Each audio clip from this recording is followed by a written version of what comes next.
Hello and welcome everyone to the first session of Towards a Spectral Realism with Hilan Bensusan. Hilan is a philosopher, performer, and installation artist, currently interested in the vertigos of the present and in the instance of excess. They've lectured and research at the Uni of Brasilia, being a part of the NRCI investigation unit concerned with current cyber politics. They've helped create the peri-academic publication Das Questos.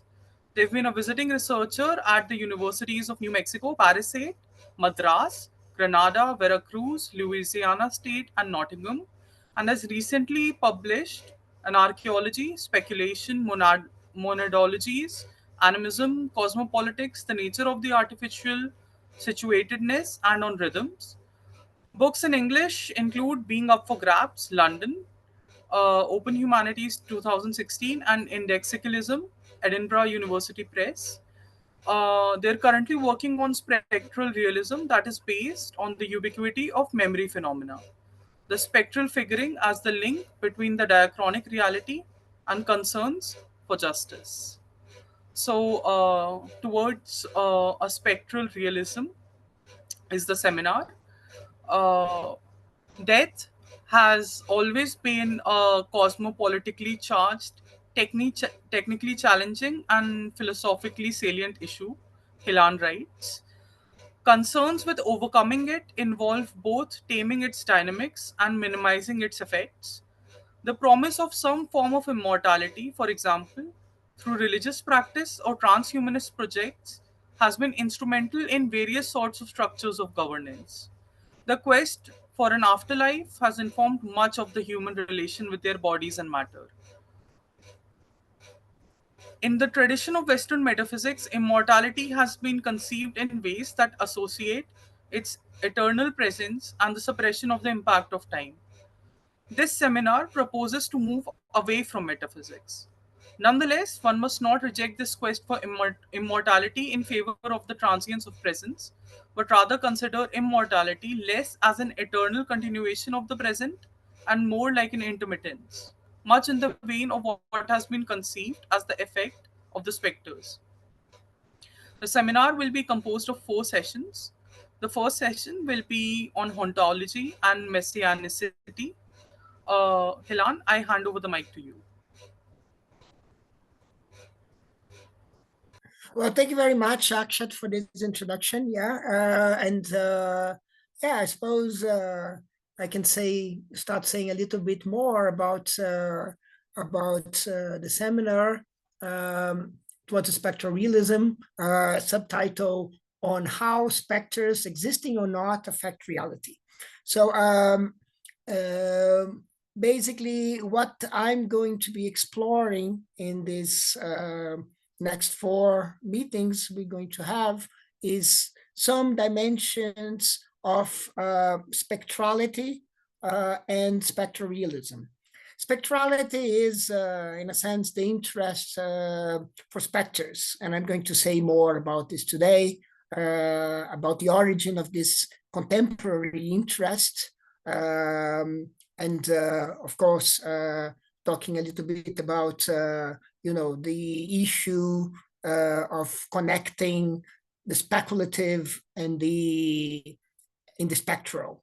The two different things, they're sometimes connected together, sometimes put apart. This is going to be something of my concern later today.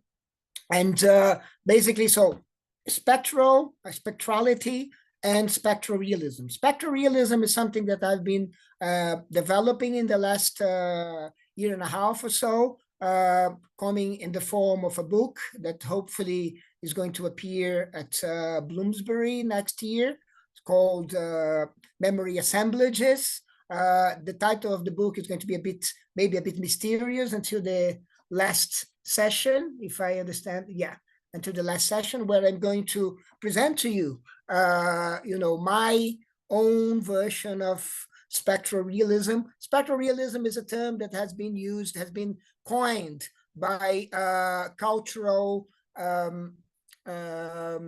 scholar Juliana Martinez, from the American university. Uh, and she basically wrote this book called Haunting Without Ghosts that you will find in the part 3 of our program. Is the first title there. And basically, she there attempts to do something very interesting. She distinguishes different kinds of realism, basically in culture, in basically in literature, in art, and in cinema, uh, and uh, and basically concentrating in the history, in the cultural history of Colombia since the early 60s. And then she compares these three kind of successive forms of realism. Basically, the first one is magical realism, something that is quite has been quite well known and related to Latin American literature, especially people like uh, Asturias, Garcia Marquez, Isabel Allende, and then that's the first one, and this is one way to deal with violence and death, right? For her, this is the first response to a wave of political violence that was very strong in Colombia back in the 50s. So the first response, or kind of the first response, was magical realism. The second response, which was a response to magical realism, is what she calls dirty realism. And dirty realism is some kind of attention to the reality of the dirtiness of violence. And this was another reaction that sort of went after magical realism. And then she identifies something that she calls spectral realism, which is a reaction against, or in a sense, a reaction to both magical realism and dirty realism. And is an attention to how the dead somehow stay. And of course, this word "stay" is of crucial concern. What does it mean, stay here? Yeah, but basically, how do they come back, and how do they become somehow, they carry on being somehow part of the political life and the and of their communities, say, to say it briefly. Yeah. So basically, in a sense, it's not just that the specters, it's not just that the dead are buried, but the burial of the death, the way people are killed, and the way the memories are kept, basically make a difference in the continuation of life. So in a sense, it is like this intertwining between life and death that interests spectral realism, and this is something that is what we are going to explore. Uh, so basically, as the first paragraph of my description uh, makes clear, so it's got a lot to do with death, and it's got a lot to do with dying as well. And it's got a lot to do with the afterlife. There's one little verse of Samuel Beckett that I often repeat, and I think it's very interesting as a kind of a first kind of very general introduction to the spectral, in my point of view, which goes like this. The problem with tragedy is that it is too much concerned with life, death, and other two penny aches, right? So, in a sense, spectral realism and the spectral turn, as we are going to talk about, is a kind of a concern with something that carries on through across the passage between life and death. And this is why dying or killing or arriving to one's own death is of crucial importance, because this is going to be something that is going to have effects in the afterlife. This, of course, could all sound very ghostly, and the ghostly resonances are, in a sense, important for the spectral turn, for the concern with spectrality, as we'll see. But I mean, horror is not. I mean, one thing that I think is very important to stress is that horror is not the main kind of tonality of spectrality. Rather, I think modern horror, I think we're talking about, maybe we're talking about, we're talking more about the weird, the eerie, the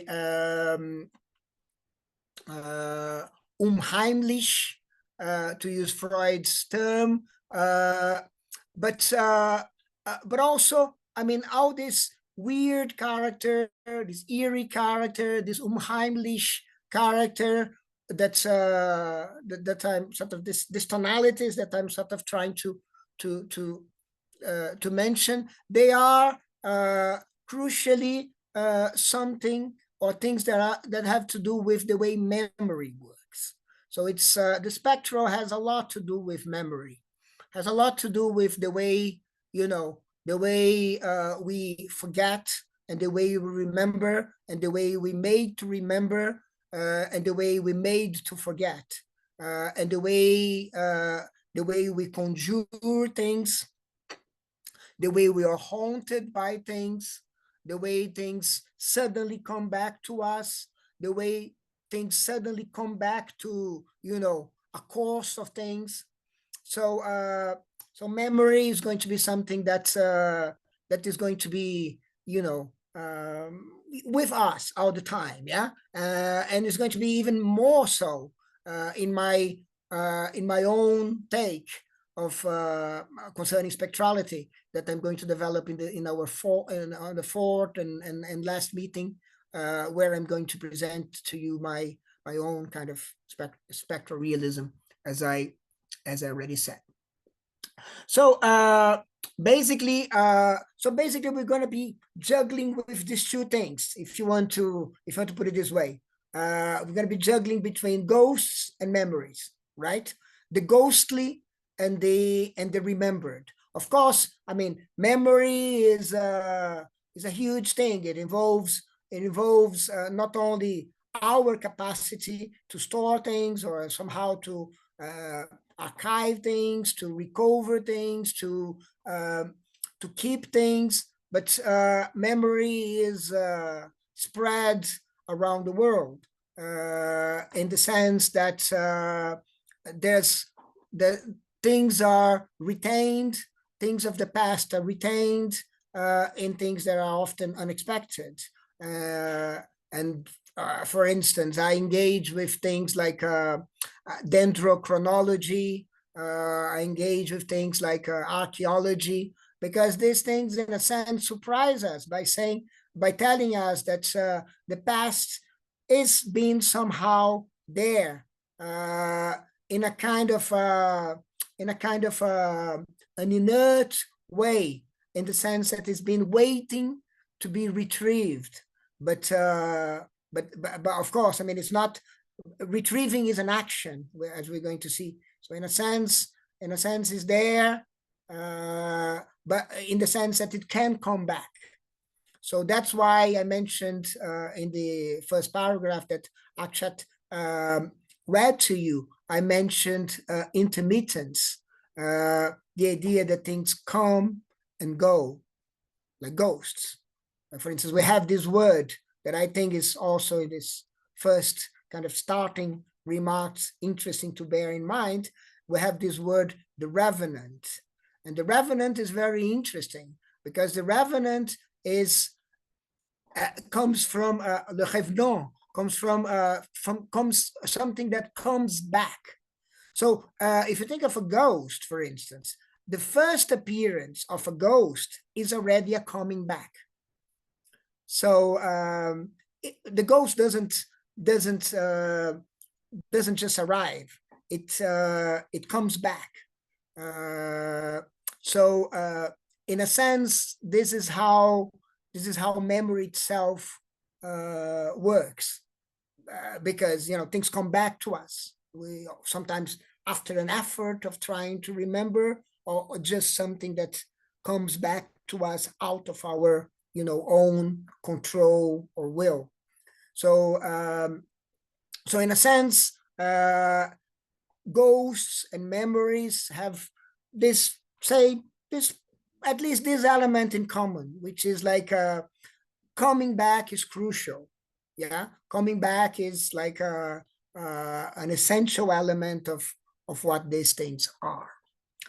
Now, I think one way of organize or beginning to organize this and heading towards what I want to kind of stress in our first uh, topic, which is called hauntology and messianicity. And these words are going to be uh, become clearer in a little while. One way of approaching this is kind of chronological. Yeah, it's kind of historical, if you want. Now, I'm going to tell you the kind of official story that people tell about the spectral turn, and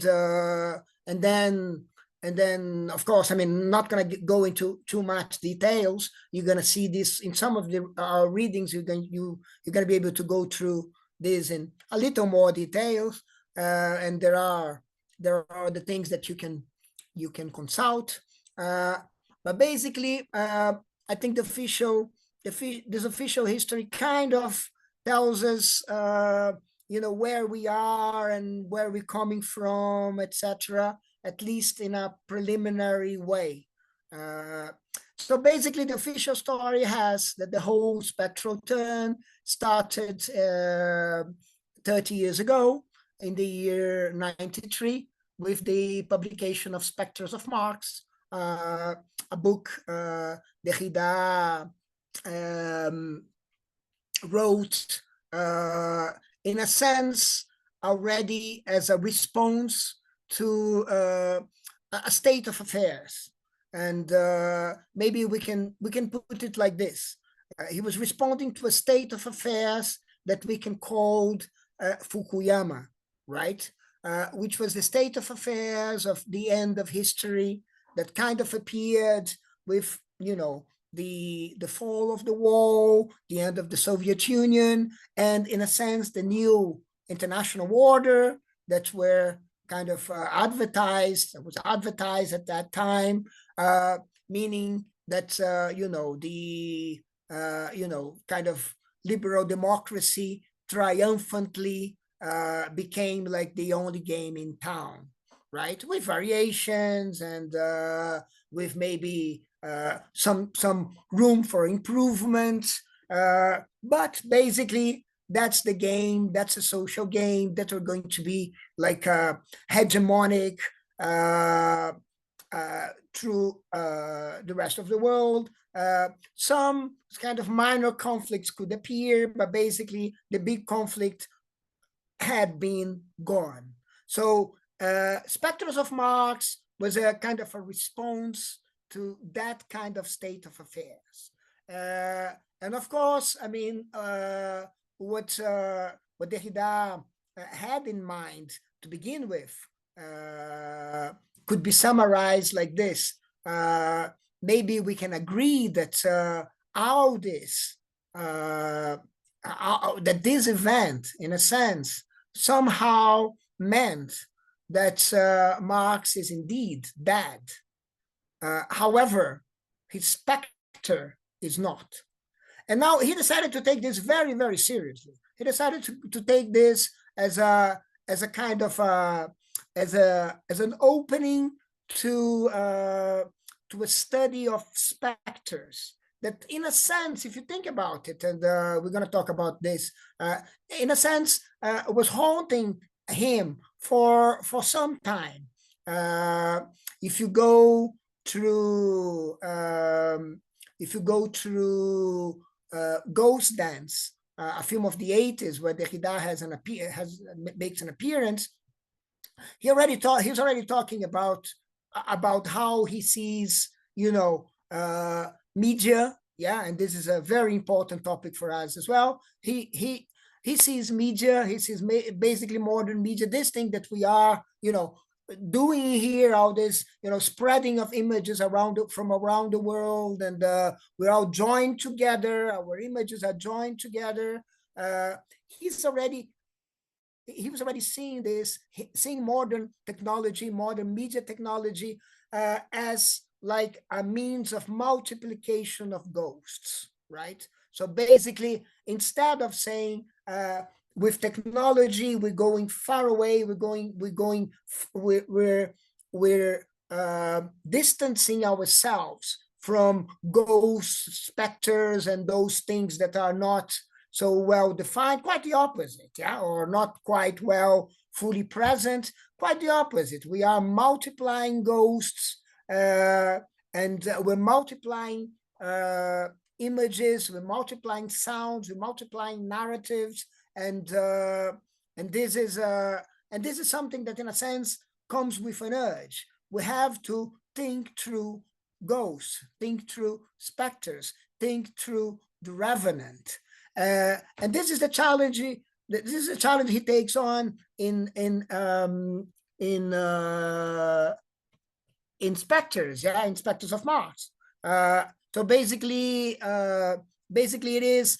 It's a book that, in a sense, because of this of its very inception, is a book that, in a sense, kind of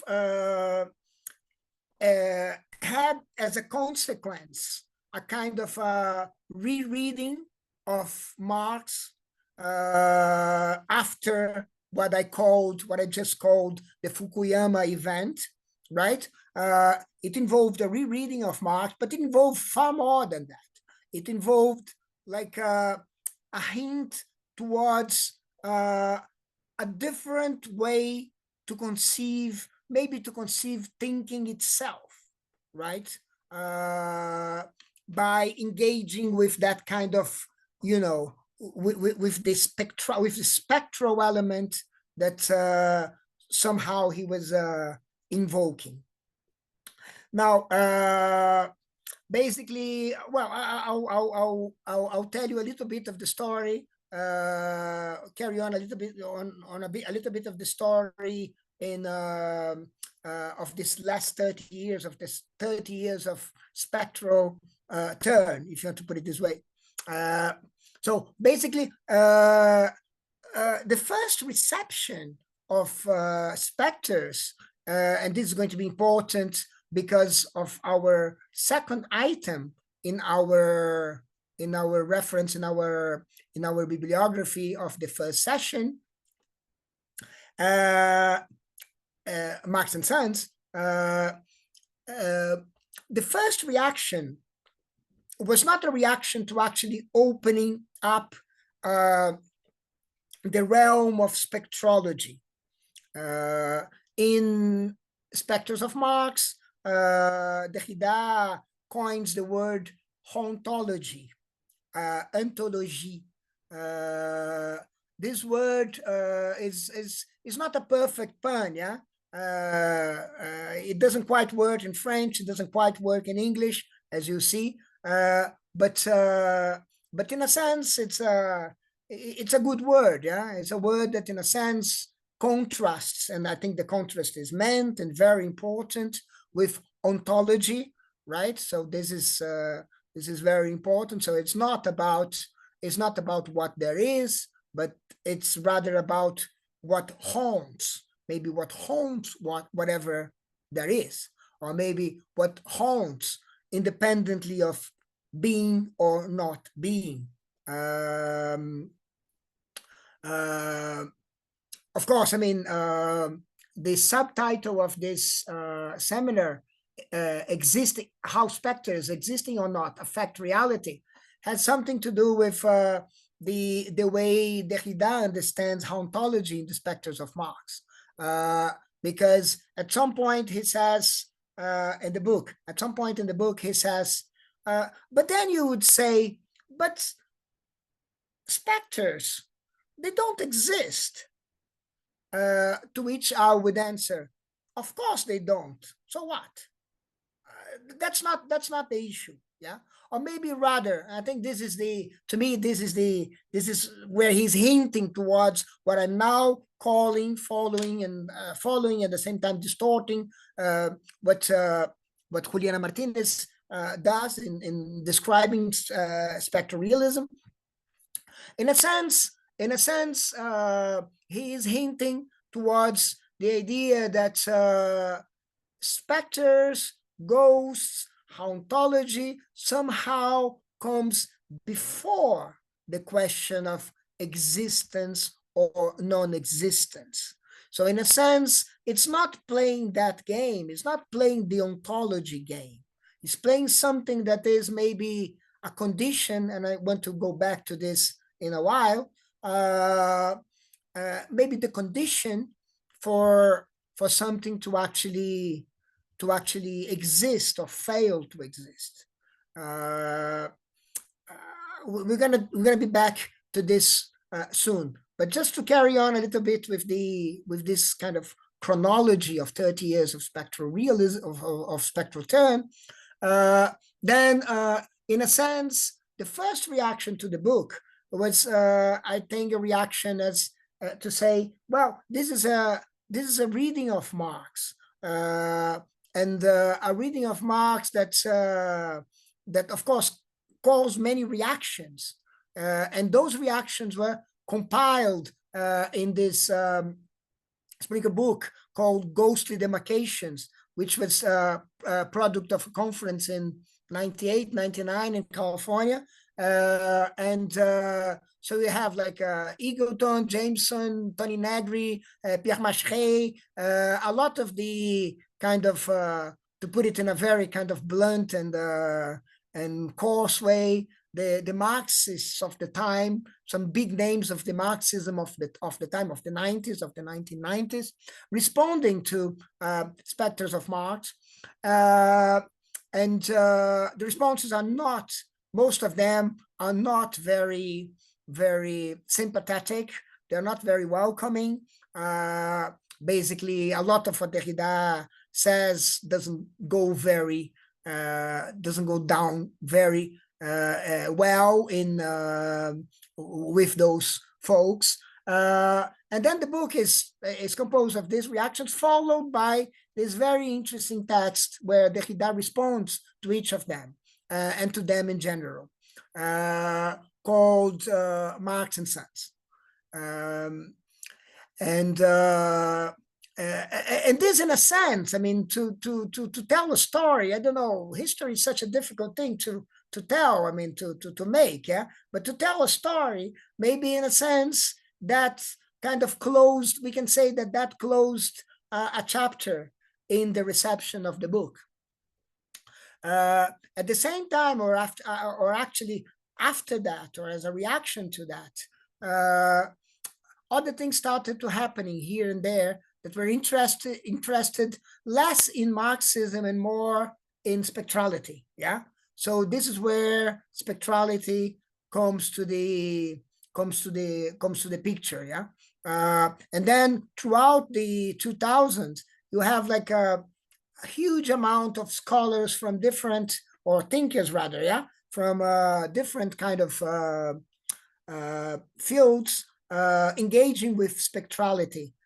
Not in direct reference with Derrida. This is why the official history can be contested, and I'm not here saying anything. I'm not defending it in any sense. I'm just telling a story just to begin with, yeah. And this story, of course, as folks in spectrality say, this story is a story that is haunted as well, yeah, by other stories, yeah. So in a sense, a narrative is often not a single narrative. It kind of has like a kind of paths towards a very different narrative, yeah, a counter narrative. And there's always a counter narrative haunting a narrative. But anyways, and this is the case with this one as well. But what I would say is that then came a more direct kind of interest in spectrality, and this is what is compiled in this book by Maria del Pilar Blanco and Esther Perrine from Oxford, called "The Spectrality's Turn."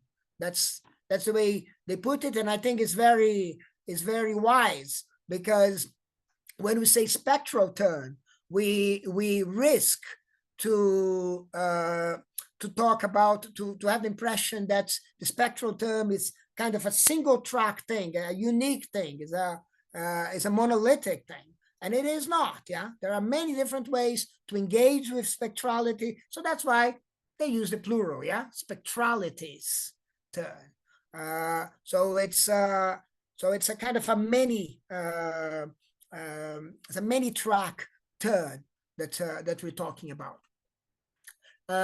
What interests me more than anything else, as you can see by now, and also by reading the program, is it's basically the philosophical issues concerning all this. There is a lot of work that has to do with like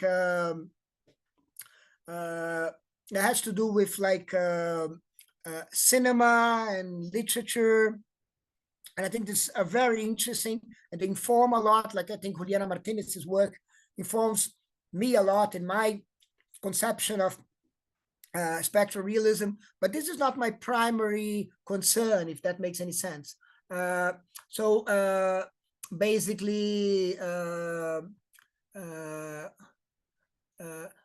talking to Juliana Martinez, I asked her, because I had to ask, yeah.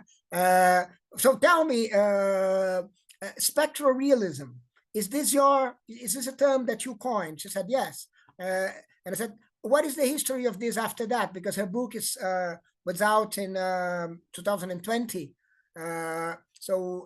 And then she said, as far as I know, no one has really picked up much the term. There is some discussions about it in cinema.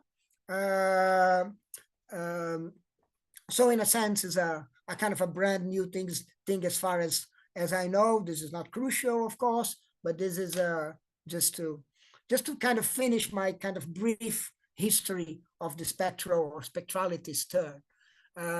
So in a sense, this book by Blanco and Perrine is a kind of an old book as well.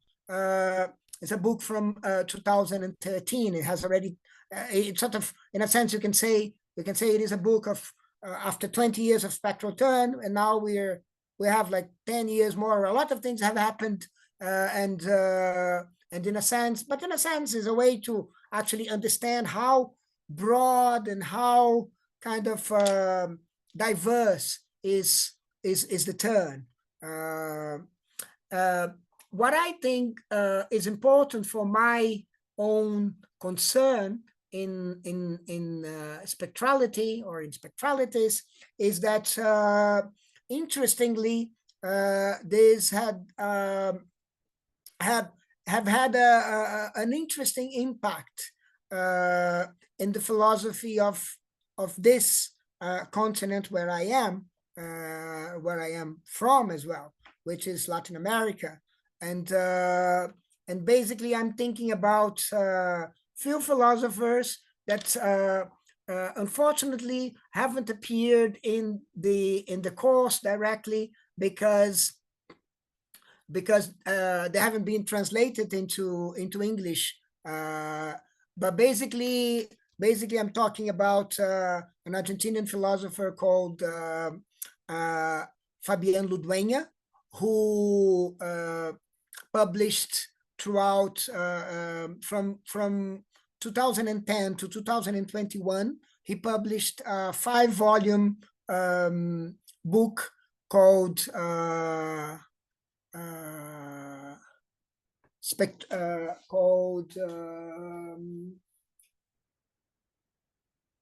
The Community of Specters. The Community of Specters. And these are 5 books that deal with a lot of the issues to do with spectralities, from basically suggesting a kind of a philosophy of specters that is in a sense a post metaphysics, in a sense that that I'm going to explain or try to explain in a while, to to uh, to a political friction between spectralities and transhumanism, and what he thinks is the triumphant and dogmatic conception that we have about immortality. So that's something that has a big impact. His form of spectrology is called disjuntology. He thinks the word he basically wants to he wants to understand that this is a very different project. You can see already, yeah, by from the project of Derrida. His project is to actually understand specters as a new way to read Plato, right? Plato and the Platonists, and it's very interesting. He wants to say that so this ontology is about, very roughly speaking, is about the idea that you have matter and you have specters, but matter specters are intertwined. So there is so in a sense, everything is hauntable because everything is dehiscent. Everything has an opening. So so then in a sense, it's as if like you have the sense. I mean, the way I like to put it, and I put it to him sometimes, he says it's a way of doing it, and I think he kind of agrees, even though he wouldn't put it this way. It's basically as if like you have like the intelligible world and you have the sensible world, and they are in a sense not one on top of the other, not one commanding the other, not one being subservient to the other, not one being subject to the other, but being like side by side, so that one cannot, no one can stand on its own without the other. So that's kind of his spectrology. So basically, you have the realm of specters and the realm of, say, the realm of bodies. Now, bodies need specters because they are open, they are incomplete, and specters need bodies because specters are not like spirits that stand on their own. And this is very important for him. So for him, for instance, the history of Western metaphysics has to do with the transformation of specters into spirits, and spirits basically stand on their own, and they don't. Yeah. So, and this is for him a history of Western metaphysics, but also a history of reading Plato. And this is something that he wants to somehow mend by, by introducing a spectral reading, by introducing, the idea of being faithful, taking specters seriously. Now, there are other Latin American developments in spectrality that interest me. I will mention them like in due course. But now that you have like a bigger picture of what I'm into, yeah, and I've been very much, as I said, into all this in the last years or so, last 2 years. Basically, I mean, this turn, yeah. I mean, this turn, this sort of interest for spectrality and what it implies. So basically, what I want to do, as we know more or less what we're talking about, we're talking about an interest in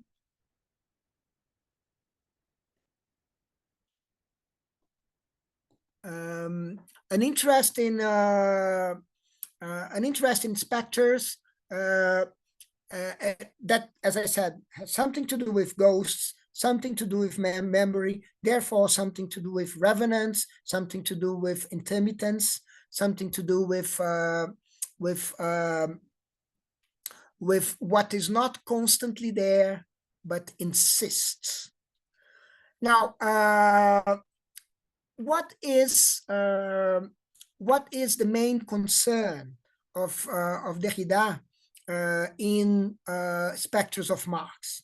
So I want to engage a little bit more um, um, with the book, so that we know more or less more about this whole thing, how this whole thing started, and how specters are in generally understood within these philosophical debates. Now, the other book, another thing that I think is basically Specters of Marx and its attention to memory and to attention to specters, has it has a lot to do with a contemporary book written by Derrida, which is Archive Fever. It's a book about Freud, and it's a book about archives. Now, archives, to me, are centrally connected to specters. Yeah? And archives are, not only books, videos, like we being recorded right now and becoming archived, but also, museums, institutions,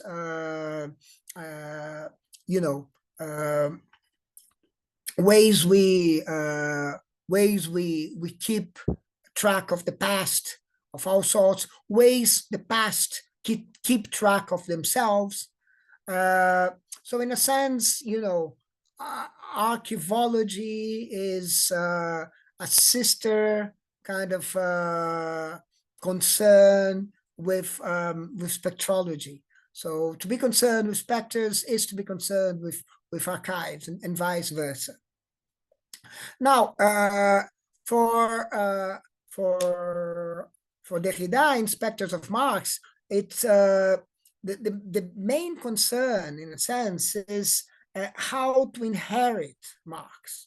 Basically, the urgent question for him in '93 was how to inherit Marx after the Fukuyama event, as I labeled it, as everything that happened had happened in the last few years. So how to inherit? And this is why inheritance, it's very, very crucial for spectrology, for the spectral. The spectral is about inheritance. The spectral is about something that comes back, but comes back in a different way. Like, for instance, if you think again for a second about the archive, the person who archives, in a sense, is consigned with the responsibility for that past. So the past, it just not stay. It stays depending on someone who is inheriting it. So you don't have a past that stays, that keeps having effects on its own. It has effects only if you have somehow an inheritance. So the past has to be inherited by something that will come afterwards.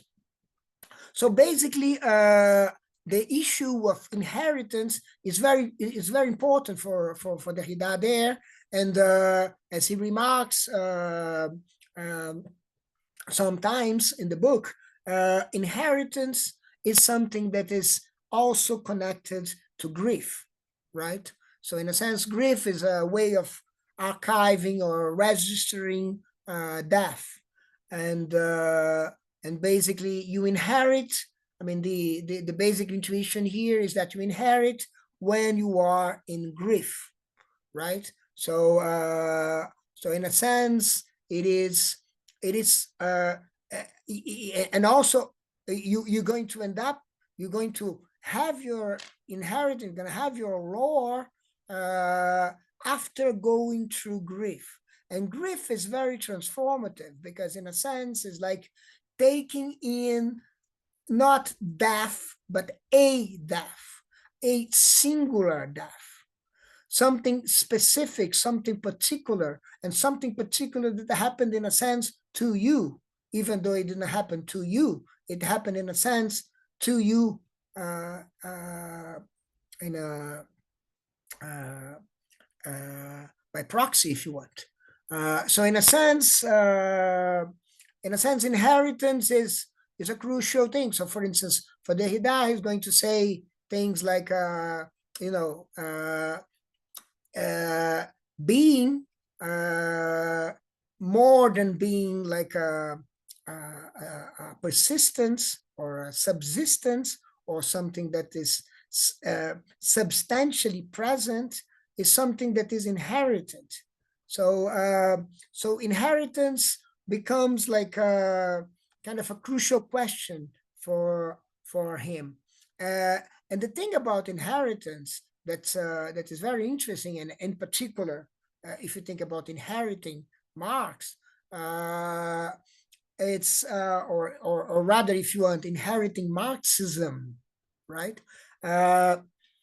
Is basically that sometimes in order to be faithful, and this is, of course, the concern when he's discussing with the Marxist of the time, the ones who claim to be the official inheritors of Marx at the time in the 1990s. So the concern is that basically, if one is faithful, in order for one to be faithful to the law, sometimes one has to be unfaithful. One has to actually, reject something to carry on endorsing something else. So in a sense, you have to, and this is the worry with inheriting. So, for instance, sometimes you have to sort of adapt your inheritance to the new times, to the times where you're living. You have to actually, and in order to do that, you have to reject some of what you inherited in order to keep it. So these are the difficult decisions, and inheriting is a question. Inheriting is not a given. He would say in chapter 2, inheritance is a task.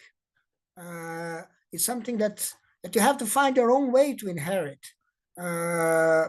So in a sense, the sense of faithfulness, it's very important, but that is no more than a sense.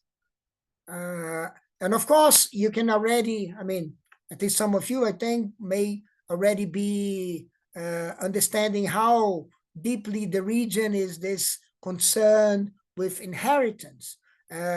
Because, in a sense, deconstruction as Derrida developed it from, I'll be back to it in a second, since the 60s, deconstruction can also be called hauntology. Yeah, that's another possible name, but can also be called a concern with inheriting, because if the primary scene of grammatology is the scene of reading, reading is inheriting. Reading is basically inheriting because, basically, and of course, inheriting Marx is reading the text of Marxism. Basically, so in a sense, inheriting is this. Inheriting is precisely what goes on when you read. In a sense, you in in a book from the 60s called Dissemination. Derrida is, in the first part of the book, he is concerned with a dialogue of Plato. Um, um, and the feeder, and uh, he is, and this is where, I mean, and for instance, one very important remark made there in Plato's text, which is a text is always an orphan, because whoever conceived it, generated it, uh, put it into the world is not there anymore, or is not there right now. The text is split from you. The text you write is split from you. So in a sense, it's something that you have presented, but in order to have presented, in a sense, you detached yourself from it, which is different from the voice for him, of course, because the voice, in a sense, is a paradigm of something that is, in a sense, present. Yeah, it's my voice. I am here at present time, and I am speaking, and you are hearing, and it's all about, in a sense, the present, or seems to be about the present. Of course, this is an issue of for deconstruction itself. Now, when you read, then you have this orphan, yeah, you have this orphan in front of you, right, which is also orphanhood is another issue that has to do with grief, that has to do with specters, right? It has to do with the ghostly. So basically, you read, and basically this orphan is kind of claiming something, yeah, is claiming something from you, and this is a task, and it is a task of inheriting from an orphan. Um, of course, what interests Derrida in dissemination is that Plato's text itself is not only orphan, because Plato is no longer there, but also it is doubly orphan because Socrates is not there. And apart from that, it is also an exercise in parricide, because in a sense, in Phaedr and other texts, basically there, Socrates is preaching against writing, against the text, and Plato goes and writes down the preach or the arguments or the ranting against written text in a written form. So in a sense, that's also an exemplary way in which we can talk about, in which we can understand the idea of, like, you have, in order to be faithful, you have to be unfaithful. In order to actually spread the word in a way that you believe can and must be done, even though you have to be unfaithful. Plato has to be unfaithful to Socrates in a very, very important way, because Socrates thought that, in a sense, that dissemination, like throwing seeds to the wind, is a bad movement. You should rather, cultivate, and cultivate is like to talk to someone and not to spread your word in a way that you don't know where it's going to end up, like in a text. Yeah, you throw the text to the world and you don't know what's going to happen. So yeah, we can see inheriting here as a deeply kind of deconstructive movement that is exemplified in reading, which is like, now when you read, faithfulness, true unfaithfulness comes in, because, for instance, if you read Plato or anything that is like we have some distance in time, from which we have some distance in time, then in a sense you think like, well, I mean, many things have happened. I have to accommodate to my time and to everything else that I know about the past. I have to accommodate to my circumstances. I have to accommodate to my context. But still, there's another demand made from the altar to me. I have to be fair, right? I have to be fair. And this is maybe the first apparition of something that is very crucial in this whole debate, which is justice, right? I have to be fair to uh, to what I'm reading. So inheritance is an issue of fairness, is an issue of justice. Uh, so in a sense, when I'm reading, I'm basically saying, well, but no, I mean, I can't take this seriously. But in order for me to take, to not take this seriously, I have to sort of and still think and still be in be doing a genuine reading of this text. I have to take something else seriously enough so that I can so that so that that unfaithfulness makes my faithfulness shine, or rather, in a different gesture but similar, I have to understand it in a different way so that it would make not the original sense, but make some sense in the context where we are.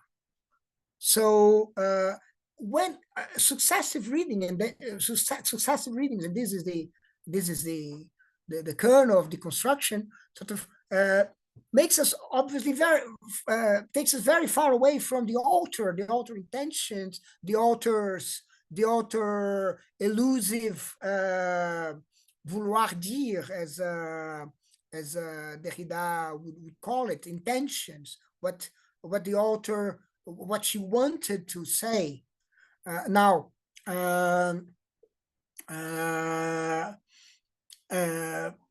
but still, you have a faithfulness to the text, and that's the thing. You have a faithfulness to the text by sometimes not being faithful and knowingly not being faithful to the sometimes knowingly that you're not being faithful to to what was somehow intended with it.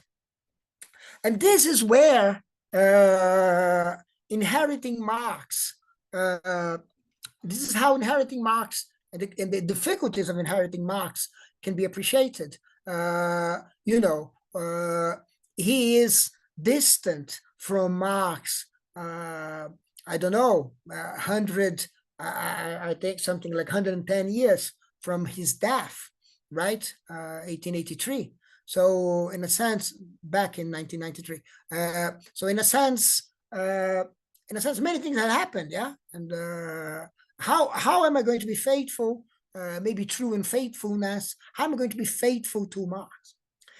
Now, he then thinks that this inheritance has to do with seeing in Marx something that is often not seen. And in Specters of Marx, he starts by kind of compiling how often specters haunt the text, or rather how much they appear in Marx's writings. Now, what he's suggesting is that all these specters they are helping Marx to think through both the political and the philosophical.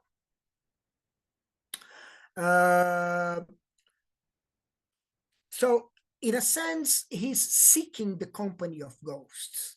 He's seeking the companies of this dead that come back. It's not something that it's not something that is casual or is just a matter of style. Yeah, in a sense, he feels that according to Derrida, Marx is feeling that what he is trying to think through is better done in this company, yeah, in the company of ghosts, in the company of of the spectral. And this is why the spectral is uh, called called upon so often. So in a sense, in a sense, he is saying how the calling of specters, and of course, I mean, he goes on in the first chapter. He goes on saying how much of a Shakespearean Marx is, and Shakespeare. He then spent some time with Hamlet and with the ghost, and basically then he starts that that itself is very important for him, because he can then talk about the scholar, for instance. Yeah, the scholar being someone who is in a sense in touch with the specters.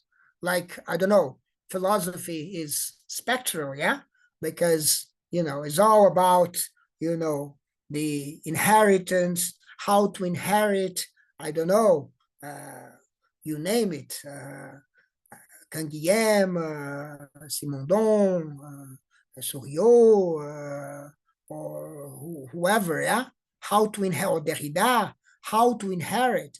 So in a sense, you kind of incorporate, you kind of being haunted at the same time you conjure, you try to find out ways to reach that spectrum.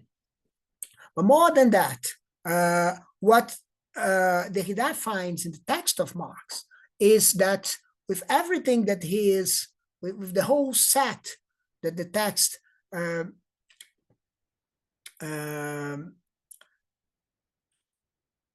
formulate, the whole set of the text formulates, you have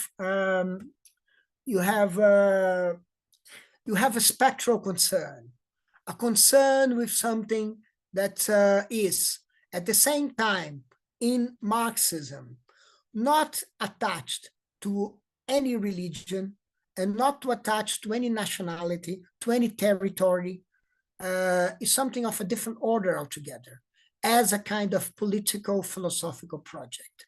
And this is where justice comes to the picture. So justice is not like a topic that is thematized in Marx's text, but it's haunted. Is haunting Marx's text, as all these ghosts, all these specters, as, if you want, one more specter, or maybe one central specter. So basically, the idea in his discussion with Jameson and Negri, he says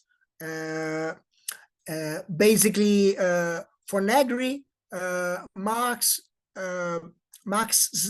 influence in philosophy is to create a different ontology. Now, this is a very interesting observation if you in the context we are right now, because mind you, if you think about the 70s, yeah, if you think about the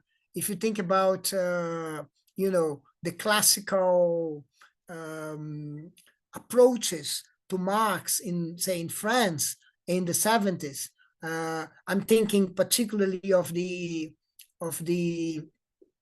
ones that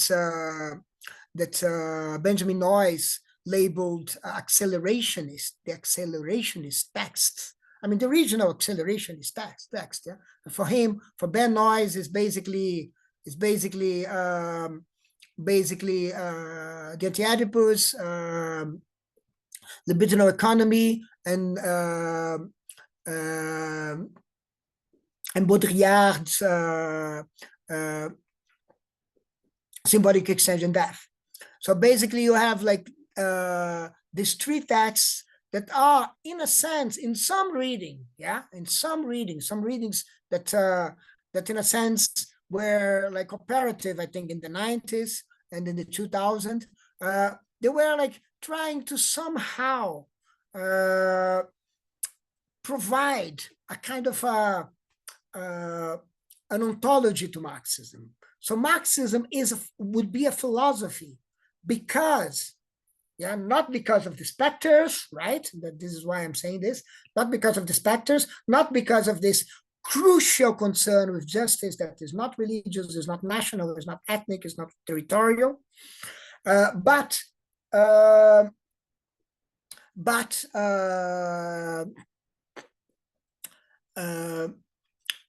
because Marxism proposes a different ontology. To put it like in a very kind of quick way, like an ontology of desiring machines, you would say, like thinking of the way sometimes the anti-Oedipus is read, right? So basically, oh yeah, all right. So we have a new ontology. So basically, well, it's all desiring machines all around, yeah. Good, but I mean, basically, this is one way of saying this. So this is the Negri approach, right?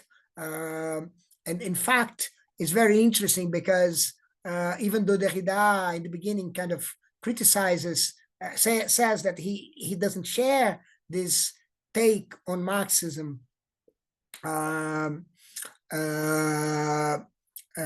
proposed by Negri, is not about a new ontology for him. He ends the text by saying, in a sense, I can make a kind of an agreement, an alliance with Negri, because in a sense, it's not an alliance. Sorry, in a sense, it's not an ontology. I wouldn't be happy with this word, but basically, the reason why I'm not happy with this word is just that I'm not happy with the word. So if you think of ontology in terms of a code, right? Like a shibboleth, like a word that means something else that only you and me know, right? And it doesn't mean what is normally meant with the word, then it's fine, yeah? Then that's all right. So this is what he meant by a Marano approach, an approach that is of those of Marano, who would have to speak in code. If you want to speak in code, fine, ontology, but only speaking in code. Now, the other alternative is to say, no, Marx has no contribution to philosophy. He's not doing any philosophy. He's doing just he's just helping to basically describe something something very describe social structures, what is present, what is substantial, what is essential, what is the substratum of everything, right? And he is basically in agreement with previous philosophies. I think this is what is ultimately meant by Jameson, like be it Hegel or Aristotle or both. So basically, there is no genuine contribution to philosophy. Derrida would say, I also disagree with that, because basically, by that engagement with justice and that engagement with the specters, Marx is opening a path towards a lot of things, including deconstruction. And this is what I think, in a sense, one can describe what is going on in Specters of Marx. Basically, he is superimposing on Marx. I mean, this is maybe not a kind of a less sympathetic way of describing what he's doing, but in a sense, he is, and this is how, in a sense, for a lot of Marxists of the time, this would be a fair description. So he is saying, well, what Marx is doing is he is kind of bringing in his gestures a criticism of the idea of presence or full presence. So in a sense, even though Marx every now and then says things, and this is what he repeatedly shows in Specters of Marx, tries to say, oh yeah, but I mean, ultimately, the dad is dead. The dad will take care of themselves. Ultimately, we're going to build a society which is going to kind of be rid of everything else that happened in the past, and we are going to actually fully, and this is crucial, we eventually will fully instantiate justice, right? Even though sometimes Marx hints in this direction, what is important, you have to be unfaithful to, he does propose that you have to be unfaithful to this kind of statements, to this kind of claims, in order to be faithful to the idea that justice is something that goes against the very idea that has to run against the very idea of things being fully present. So it's not that justice is going to be fully instantiated, because justice is, and this is very important for the spectral term, justice is something that is anachronic or diachronic. Derrida spends a lot of time in Specters trying to argue that the world is out of its joints. And this is a Shakespearean phrase. That is to say that there is something something disconnected, out of joints in the world. And the reason why it is out of joints is that things have to be manned. And when you go and mend things, then it's not that we're going to have like things that are finally fully connected. No, you're going to create new injustice, and the claims of justice are going to carry on. And this is where this is something that that drives the political, yeah. So in a sense, the link between the political and the philosophical that Marx is ultimately suggesting is to do with that kind of spectrality of the struggle for justice, and then in a sense, the political act, is not, and this is another kind of very kind of important point, I think, that he brings in by a development of the notion of messianicity in Marx and Sons, in the response he did a few years later to the Marxists of the time. Basically, political action, or rather every action, is burdened, is laden with messianicity. Now, what is messianicity? To begin with, he says, contrary to what a lot of people think, I'm not superimposing some kind of utopia or utopism into Marx. I don't think Marxism is any kind of utopism. And messianism, and the messianicity I'm talking about, it's not that. His engagement with this vicinity, with this area, starts in Specters when he brings in Benjamin's term, the weak messianic force. The weak messianic force as something that comes with a new generation. Like, you look at the new generation, you think like, they are going to be the ones who inherit.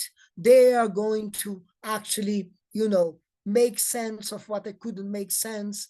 They are going to do the justice I couldn't do. They're going to carry on what I was what I cannot carry on anymore, or what I won't be able to carry on forever. They are going to actually they are going to take the they come with the future. They come with something that is a kind of not even an expectation, but in a sense a reason why a new generation is there. A new generation is there because, in a sense, the task is not accomplished. So messianicity has, for Derrida, has a lot to do with this incompleteness, with this sense that justice is not accomplished, and by trying to accomplish justice is urgent but impossible. So justice is something that is not something that you're going to accomplish, but it's not something that you can give up. So in a sense, it's a task that will have to sort of, that will carry on being urging you. So so in a sense, this is an inheritance of Marx that he is favoring, but also messianicity for him, and this is something that comes out in comes up in Marx and Sons. Messianicity is becomes like a shorthand for messianicity without messianism. It's not like believing that something will save everything. It's not about that. It's not about waiting for a messiah or anything like this. Marxism is not about a messiah that is coming. That's clear. But it is, and that's very interesting. It is about a messianicity. It's about like something that the present, something that the present, something in the future that is coming in the present, even in a kind of an inchoate way, in a kind of in an embryo.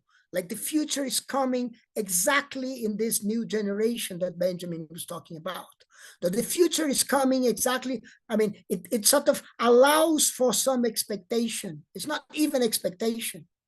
So this is what I think he wants to stress in Marx. Now you can think of messianicity, for instance. One way of thinking of messianicity, one way that I like to think about messianicity is that is if you compare messianicity with the old concept of the CCRU anastrophe, yeah.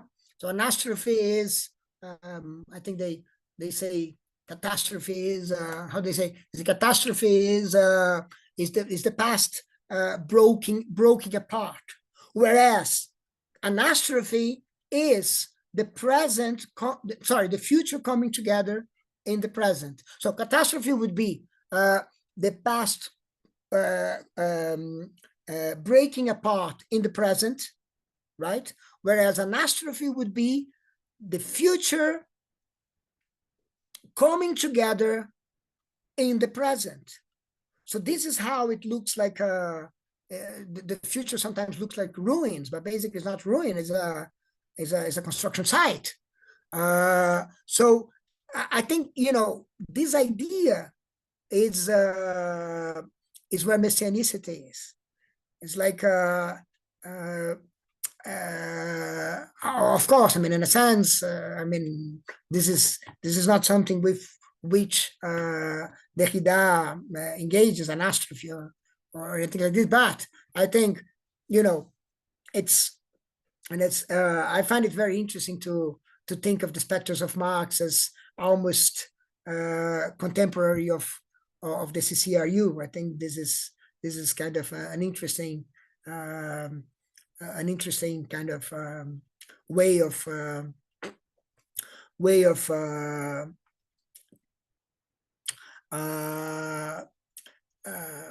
thinking about ontology as well. But basically, this is very different from utopia. It's not like projecting a future. It's just like messianicity. And for him, messianicity is in Marx and Sons, he says, is a feature of every experience. You do things in order to be, because in a sense there is some kind of expectation about what you're doing. And so it has nothing to do with utopia. He says it's the opposite of utopia. And in a sense, it's something that you cannot get rid of.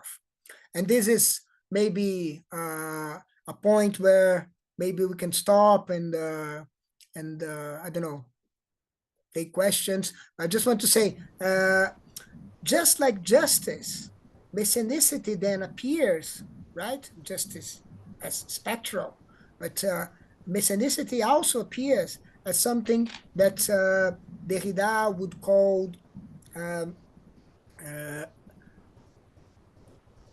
indeconstructible, something that cannot be deconstructed. The idea that of an indeconstructible justice appears in another contemporary text of Derrida called Force of Law, also from the early 90s.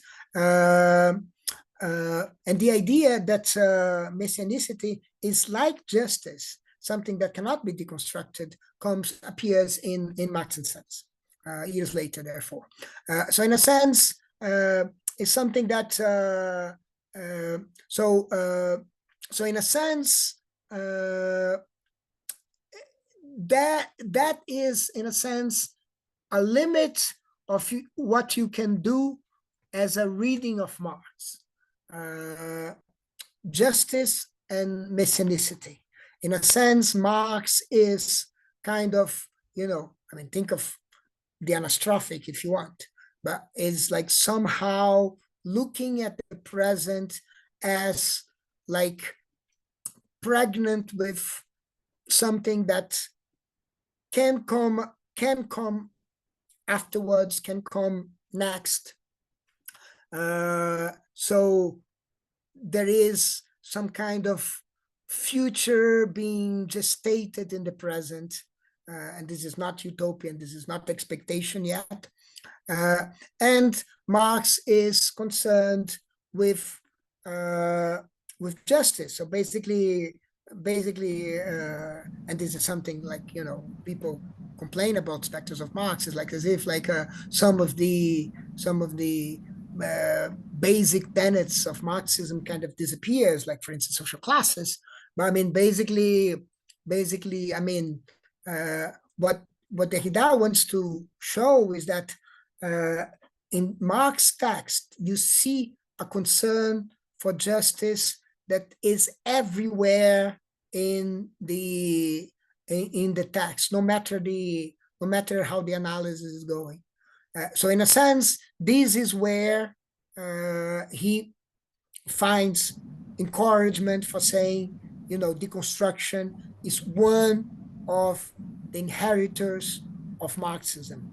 Saying deconstruction, this is very important, I think.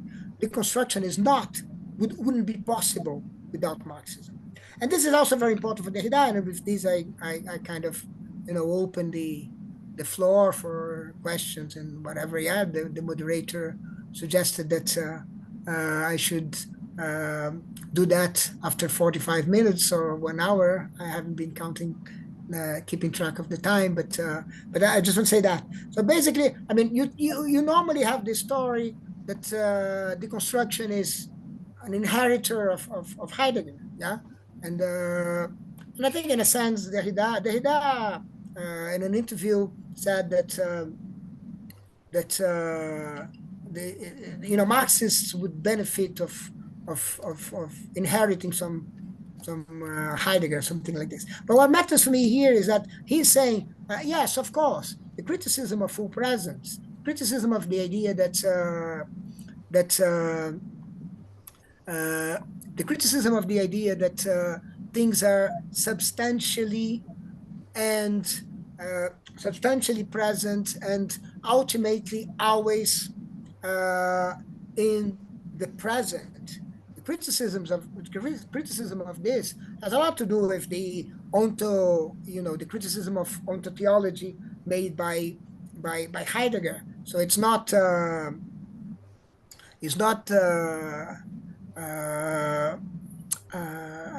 of course, this has to be taken into account. But what he's saying is that without Marxism, my kind of distancing of presence, my criticism of metaphysics of presence, my deconstruction, my effort to actually,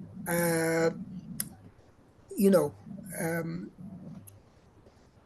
exercise that metaphysical tradition that has been on in the in the West for many centuries, and maybe came to an end with Hegel and Nietzsche, if we buy into Heidegger's story. Uh, that kind of that kind of that kind of drive wouldn't be possible. That drive to actually break with that tradition wouldn't be possible uh, without Marx. So basically, in a sense, it's as if like Marx, the spectral concern of Marxism with justice kind of changed the focus enough, changed the focus of the metaphysics of presence enough to for the construction to be possible.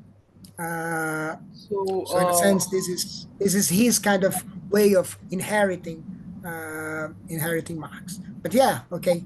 Questions or if yeah, you so if there are any questions for Hilan, please raise your hands and we can take them before we go on ahead. So, yeah, Lucas. Um, yeah, I have a question. I wanted to check if I understood it correctly. But you said that accelerationism can be interpreted as a project of giving Marx an ontology. Is is that a correct understanding of what you said?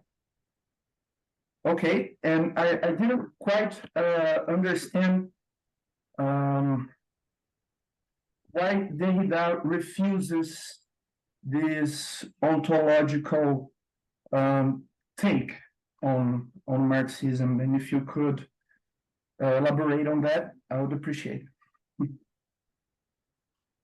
yeah, well, thank you very much. Yeah, I meant, but mind you, I meant by accelerationism, basically the three texts. I meant accelerationism in the sense of Ben Noyes, the three texts by Deleuze, Guattari, Lyotard, and Baudrillard from the early 70s. This is what I meant. Yeah? So I've, in a sense, the inheritor of these texts in the collection where Marx and Sons appear is is Negri, yeah, and this is why Negri is saying, I'm interested in doing in reading Marxism as providing an ontology, right? I'm interested in that kind of endeavor. Uh, for instance, I think that, for instance, in the case of Deleuze and Guattari, I think uh, this is this is clear. I think basically what they wanted to do is to say basically we might have, I mean, as inheritors of Marx in the Anti-Oedipus, basically what they wanted to do is at the same time saying our politics is probably going to be unfaithful to the politics of Marx, but we want to extract from Marx an ontology, namely, for instance, as I said, an ontology that is based on desiring machines, right? Now, why is Derrida unhappy with that? As he says towards the end of Marx and Sons, he's unhappy with that because he's unhappy with any ontology. Huh? He's unhappy with any ontology because basically being unhappy, because basically the ontological concern, yeah, I mean, to put it in a very, very kind of quick way, comes too late, yeah. because the ontology takes for granted, yeah, the issues, well, basically takes for granted the metaphysics of presence, yeah?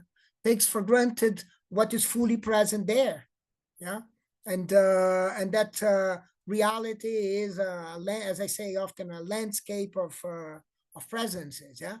I say a landscape of actualities, of actualitates, which is like the the Latin translation of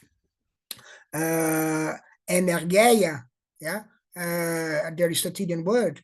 So in a sense, this is, and this is how, interestingly, Derrida understands Jameson, saying, no, there's no philosophy in Marx. So no philosophy in Marx means, oh, yeah, he just accepts, yeah, the traditional philosophical take of his time. And Derrida is saying, no, he's not accepting, he's hinting at something else, and he's not hinting at just another ontology.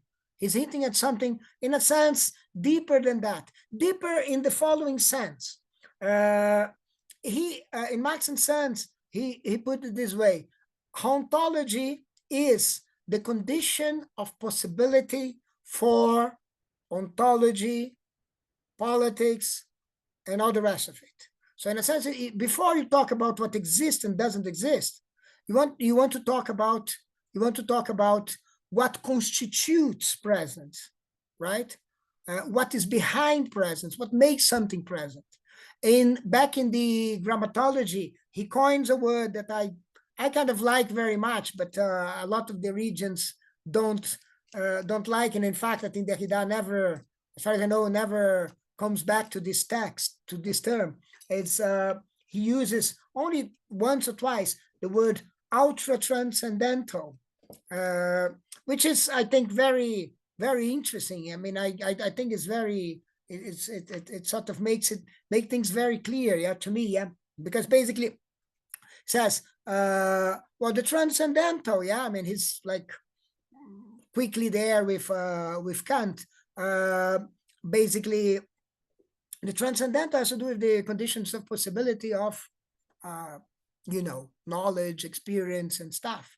Now, of course, when Kant does that, he doesn't challenge the presence of the transcendental subject. So the transcendental subject is just there present, yeah? So in a sense, what you need to do is to ask the ultra-transcendental question, which is, what are the conditions of possibility for the presence of the transcendental subject? So this is where, in a sense, he wants to use the phenomenological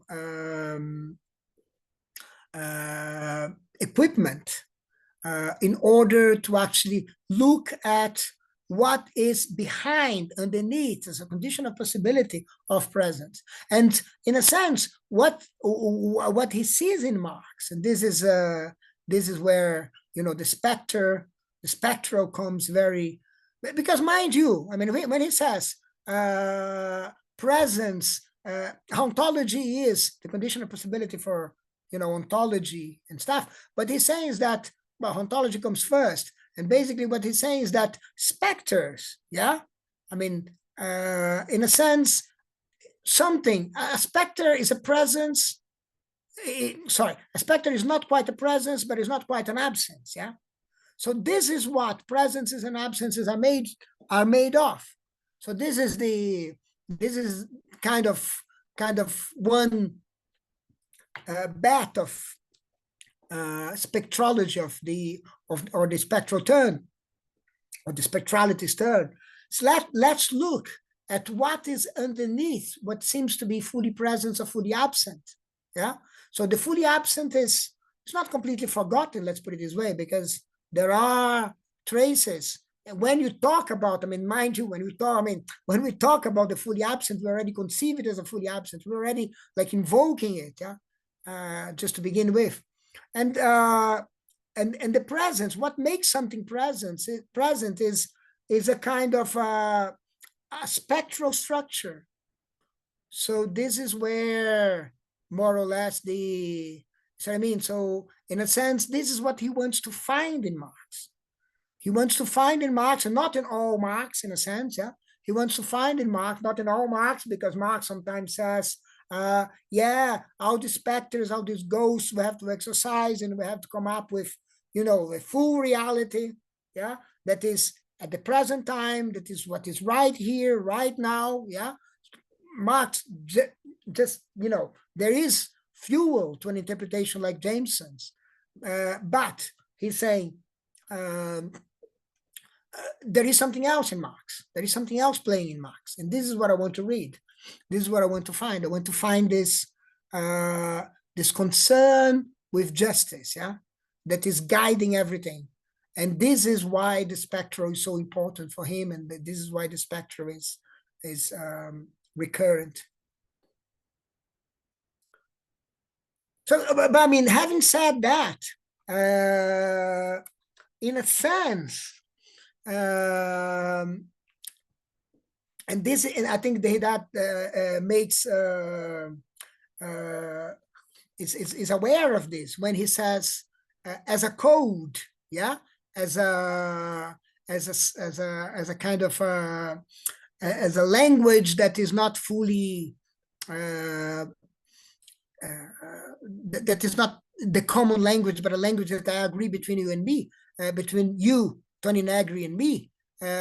We can talk about ontology, because in a sense if we throw all the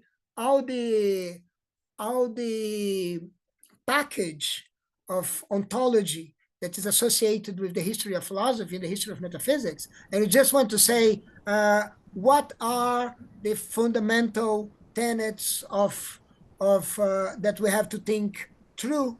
If this is only what Negri means, oh, that's fine then. We can talk about ontology, but don't use the word with the weight that the metaphysical tradition puts on top of it. Yeah, so that's. Hilan, Sean has a question. Hi, yeah, Sean? I've got two questions. They're quite broad. So I think first off, I'm just kind of wondering, sort of, at the opening of your seminar, you kind of briefly mentioned that your project was in some kind of a tension with transhumanism, and I find that extremely fascinating, because from my point of view and my perspective, there's I think there's been a lot of, I think, criticisms against sort of perhaps the Derridean approach leveled by transhumanist or post-humanist camps, and even sort of Lyotard's own criticisms against Derrida. And I can only wonder that the opening of what was that book on the speculative turn, I think, opens up by kind of criticizing Derrida and that linguistic turn. So I'm just sort of wondering, how, if you could just briefly comment on how your project runs into these tensions with transhumanism, and sort of how you're choosing, I guess, to respond or bite the bullet on that line of attack. Yeah. Yep. So you said two questions. Oh yes, then the second one is quite broad as well. Just if you could briefly, right? I'm sort of just wondering why spectrality instead of, I suppose, a more conventional Derridean approach. Because ostensibly, I mean, I'm maybe getting ahead of myself a little bit, but it seems like there are some issues or some commitments that you want to work out in your project. I'm sort of wondering why spectrality instead of, I guess, the perhaps more common, just general method of Derridean analysis or Derridean deconstruction might not be as powerful as spectrality. Also, what are the unique advantages that this unique flavor of Derridean analysis offers you? Well, thank you very much. They're very interesting questions. And in fact, I mean, the first one gives me the opportunity to say something I said I was going to say, but didn't yet. which is the relation between the spectral and the speculative. Yeah, well, basically transhumanism. Yeah, well, I mean, maybe already sort of getting somehow engaged with the second question, or the idea of the second question of why the spectral. Basically, the spectrality has to do with death, yeah, has to do with ghosts, has to do with immortality, yeah. So this is where, in a sense, this might be enough to actually invoke the idea of the transhumanist project in general, in the sense of, like, assuring our I don't know, our immortality by transferring us to a different body, let's put it this way, or to a different materiality, or even to a different lack of materiality. Now, it is also clear, well, to me at least, that in a sense the transhumanist project is somehow a part of this long chain of inheritances that we call Western metaphysics, in the sense that it is inheriting from the idea that we as souls and spirits in general are fully present, and as being fully present, they are like part of an ultimate landscape where only the present is concerned. Again, Fabian Ludueña, the Argentinian philosopher that I mentioned earlier, has a very interesting take on transhumanism. He believes that transhumanism is just a version of Christianity. In fact, is the best version of Christianity, because Christianity is about, giving our souls the expectation of a different body in order to politically control us. So at some point, Christianity was religion, but it's not really attached to religion. I mean, this is the way he puts it. Maybe it's not the most precise terms, but anyways, it was a faith, in a sense, in resurrection. Now it's not a faith in resurrection anymore. It's just like the endeavor of creating resurrection in a different body. And in fact, he goes in a very kind of interesting part of his first book. He compares Aquinas with Kurzweil, in order to show that the body 2.0 that Kurzweil talks about is very close to the body of resurrected people in the city of God in Aquinas. So in a sense, that gives me the occasion to actually, why my project, you asked, runs against transhumanism. Basically because, I have a different, well, two reasons then, yeah, very related reasons. First, basically I have a different account of immortality. And second, I'm trying to think beyond the metaphysical perspective, yeah. So in a sense, I'm thinking in the word, we can use the word post-metaphysical, yeah. The word I use in the book is ultra-metaphysical. That's the word that was coined by Catherine Malabou to describe Heidegger and the Derrida's project. So basically, I think, in a sense, one of the things I do in the book is a kind of a small history of ultra metaphysics, yeah, and I kind of try to find myself in this kind of tradition, if that's an acceptable word, in that history, yeah, in that narrative. I think it's better, yeah.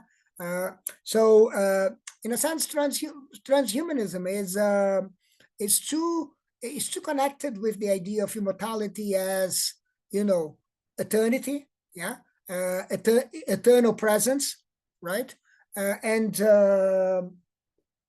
and it's too connected to the metaphysics of presence, which is also connected to that, which is the idea that ultimately we're presences are the ultimate thing, and the world is made of a landscape of them, and that's presence in the present.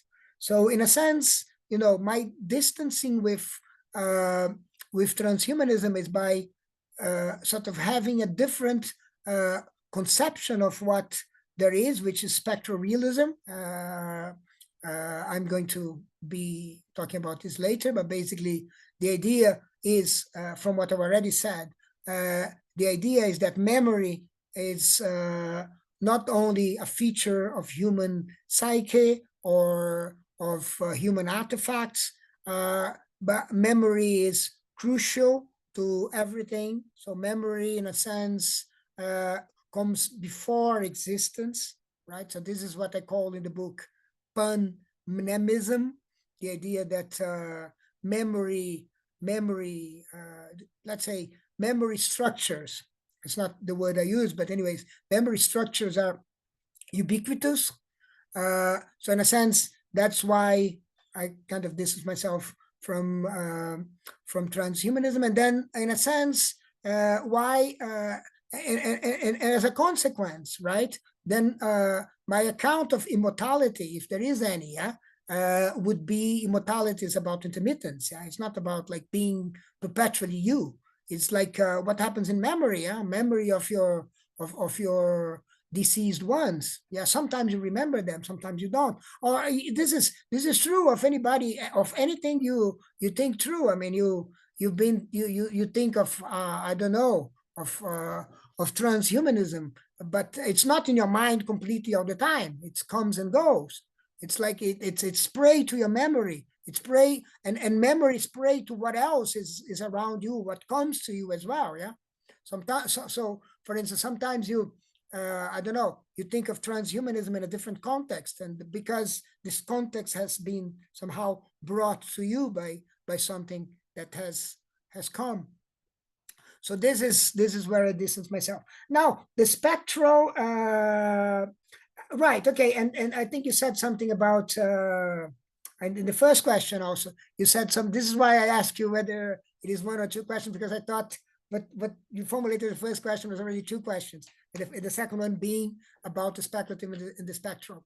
Yeah, well, speculative realism, it's interesting. Yeah, the speculative turn. Yeah, but especially speculative realism, it sort of created its own kind of official history of the 20th century. Yeah, of the 20th century philosophy. Yeah, and this is a narrative according to which, the linguistic turn. Yeah, the linguistic turn was everywhere. It's like I don't know. It's like I don't know. It's like I feel like doing like a paraphrase of that old Woody Allen joke. Then came the Renaissance and everyone started painting.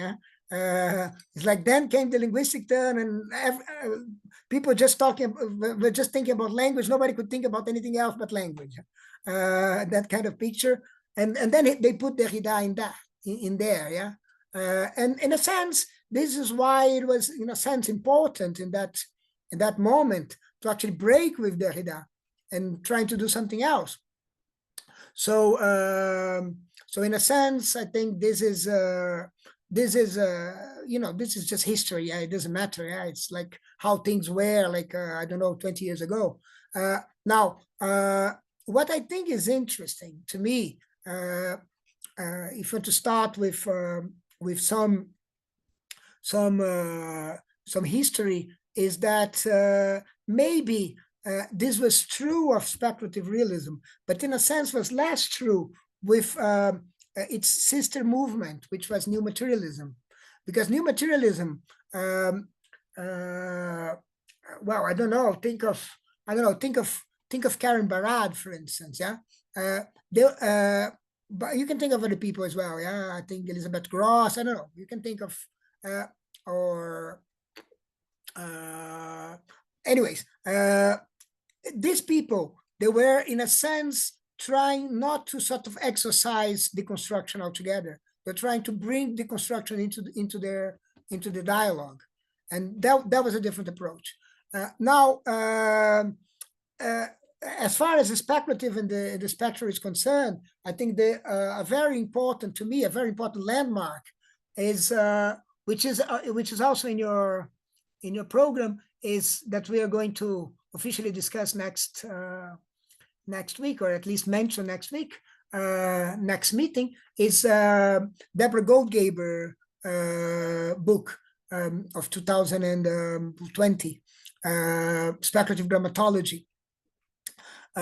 Because there she wants, and then it's interesting that she aligns herself with the new materialists to a great extent, even though she doesn't want to break with the speculative realist tradition. There, she does something that I don't quite agree with, even though I don't criticize directly. She wants to sort of bring Meillassoux in line with Derrida. And she wants to actually say, well, there's more convergence than divergence between speculative realists and deconstruction. I don't think that quite works. To me, I think there is a tension. There is a tension that the speculative in general is ultimately still committed to the metaphysics of presence. So in a sense, I've criticized speculative realism in other texts. I don't do it so much in my forthcoming book because basically, for a lot of reasons, it's there are allies, in a sense, but basically, I mean, and also because it's beside the point to me, to criticize them right now, but basically, I think the speculative has to be associated with the spectral in order not to fall back in the metaphysics of presence, and the idea that all right, we're going to speculate and we're going to have, like, say, the hyper chaos. The hyper chaos is fully present there. Now it can get more complicated than that. I was involved last month. I was involved in a discussion with Whiteheadians, and of course, I mean, for instance, if you think of Whiteheadian speculation, it gets very interesting. But I think my point still holds, right? In the end, you still have like a commitment to full presence. Why, your second question? Why talk about spectral and not about deconstruction, right? Well, I mean, that's a very interesting question for which maybe I don't have a completely satisfying for myself answer. Part of it is that spectrality is not only Derrida, and this is what I tried to say in the beginning. So spectrality has already, I mean, if we buy into that history, into that official history, that the whole thing started in '93, which is doubtful, from many different ways. There are many things that happened afterwards that are important for my conception of spectral realism. So this is one kind of one way of answering your question. So basically, a second way of answering it is that, in a sense, I am convinced, or part of me is convinced, let's put it this way, that spectrality is really a central issue in Derrida, and in a sense, it makes sense for me to actually read the grammatology, dissemination, those texts of the late 60s as in terms of what was going on in the early 90s. So in a sense, spectrality, in a sense, is more crucial. To me, ontology is more crucial. It's like decisive in Derrida deconstruction. So in a sense, it's a way of dissolving your question, saying like, well, yeah, it's a package. I call it spectrality because I think spectrality is central, but in a sense, I don't have to. My first way of answering it was like there's more to spectrality than Derrida, and basically I'm thinking about everything else that happened afterwards. About just to mention what who I have already mentioned, Ludueña, Juliana Martinez. So I get important insights from my construction from these folks that are working with specters, not quite in a Derridian way. And my third question, which is, this is something that is going to sound a little mysterious now, and hopefully it's going to be less mysterious in the fourth session, where I'm going to go back to get back to my own spectral realism, is that in a sense, my own construction of specters distances itself from Derrida, because it's not attached to what Malabou calls the graphic paradigm. So ultimately, what I want to do wants to be informed. Let's put it this way: informed by Malabou's criticism of Derrida. That's in the end of writing, basically, a text of 2007. So basically, so I want to do is like informed by that. So in a sense, one way of putting it is to say, I think that's the way I put it in the book. In a sense, it's like I'm neutral. What I'm proposing is neutral with respect to the graphic paradigm and the plastic paradigm. So basically, I'm not committed to the graphic paradigm. So this is why one of the reasons I'm not sort of saying just Derrida. Yeah.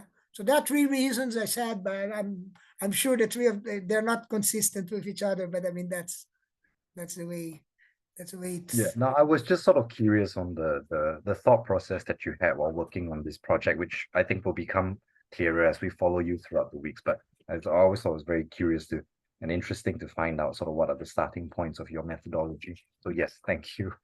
Yeah. Well, thanks a lot. That was a great question. Thank you.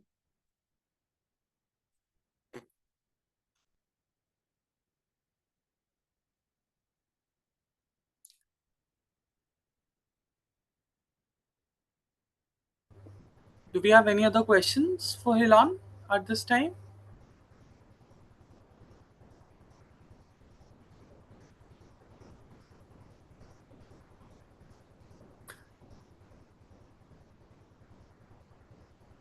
Right, I think we can go on with the seminar then.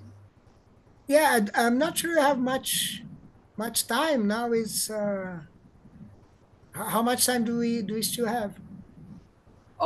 So we've not actually hit the 2 hour mark yet. 40 minutes of time still remain on the clock. 14 minutes. 40. Okay. That's fine. Yeah, we have time. Yeah, okay, that's good. Right. Okay. So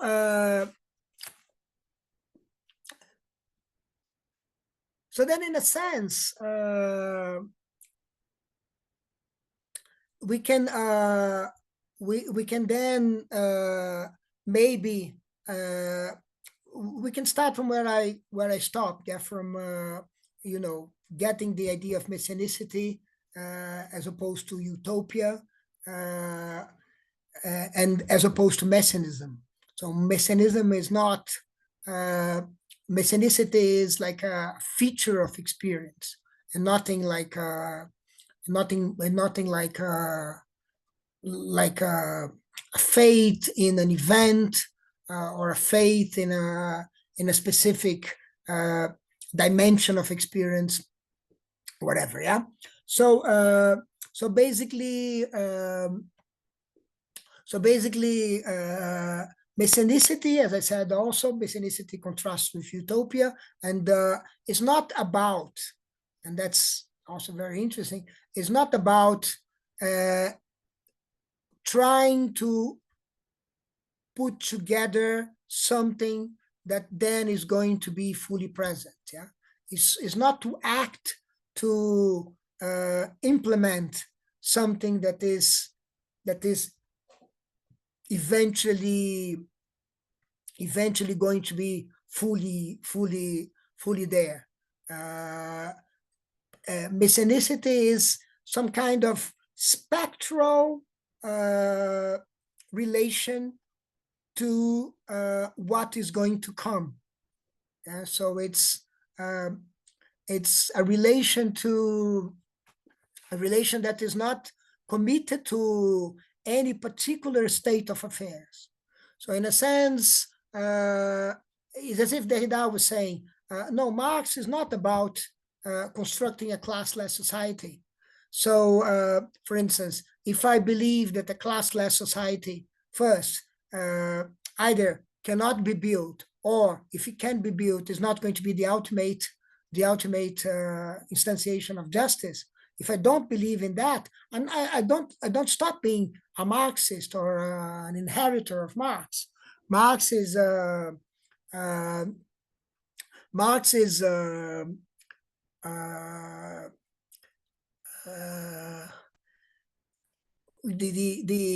nature of Marxism cannot be put in these claims, and in fact maybe cannot be put in any claim, because Marxism in a sense is an event, is a collection of texts that have an impact and carry on having different impacts because they are read in different ways in different times.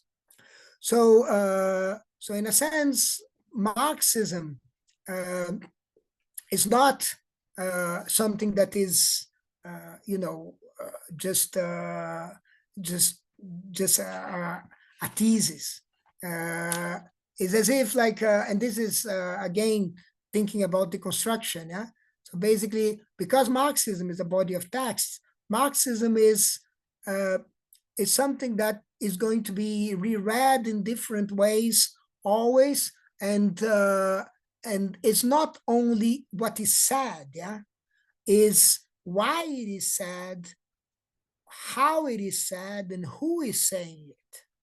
So all these elements, the perspective from which Marxism is elaborated is part of it, yeah. So in a sense, it's not like saying, oh, yeah, if you talk about who wrote a text, you are actually collapsing into an idea, the hermeneutic idea that intention in writing is the most important element. No, it's not. It's not that. It's just that. There are traces that can take you in all different ways. It can take you to the reading you're doing right now, and this is how you're trying to do justice to the past, and the past is the occasion where the text was written, and this is part of being faithful to a text in terms of reading it with justice. So in a sense, the deconstruction element here is that when you read the text, your main concern is not its truth, but its justice, yeah, to be just with it, to be fair to it. And this is, in a sense, the invitation he's making to read Marx. To read Marx, not because Marx provides an account of how things are, but Marx provides something else which is spectral, and in fact has proven to be spectral, has proven to be something that has been haunted politics ever since. So in a lot of places in the world. So in a sense, it is the force of this ghost that he's trying to conjure, that he's trying to bring to the fore. And this ghost is more kind of is more important than any claims, any specific particular claims that had been made, yeah? That can be found in Marx. So this is where you have already three elements, or four elements of spectralities in this effort to read Marx. First, the ghosts that are invoked. And the ghosts that are invoked that mean, for instance, like how recurrence in history is important. Like, for instance, I don't know, like the old thing that appears in the 18th of Brumaire, which is, history happens twice, right? Once as a tragedy and second as a farce. And that means a lot because, I mean, the specter of the revolution of the 1789 revolution in France haunted revolutionaries throughout the 19th century and I suppose beyond. Yeah. So in a sense, the places, and we're going to talk about this next time, the places where things happened, the names, the occasions, the chants, all these are gestures, are associated to gestures that sometimes are disconnected with the details of how things went on, but that, separated like this, isolated like this, they kind of get inherited by different generations of revolutionary struggles. So in a sense, the death of the past revolutionaries meant nothing about the continuation of their struggle. And for instance, now remember, I try to keep track of what I'm saying. And I was saying that we have already 4 elements of the spectrum, 4 figures of the spectre in Marx, of the spectre in Marx. And the first one is the ghosts that appear, the ghosts that are recurrent in the way he narrates Marx, he narrates history and stuff. And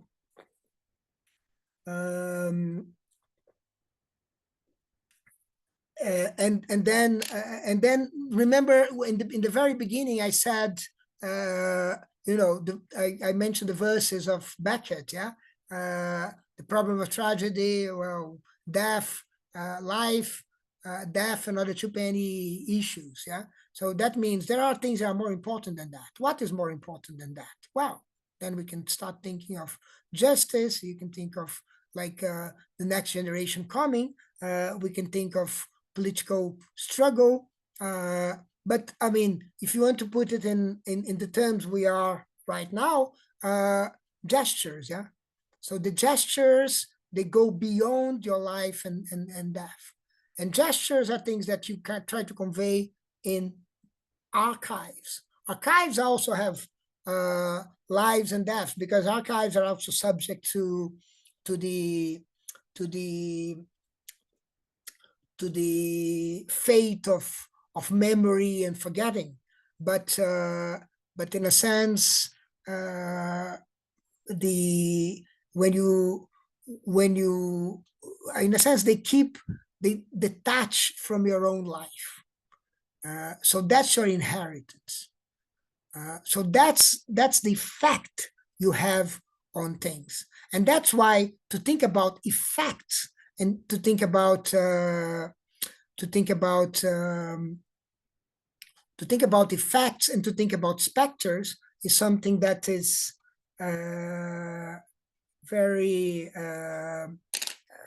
there are vicinities that are close together, because in a sense effects, specters, ghosts, right, they seem to be like just effects or just after effects.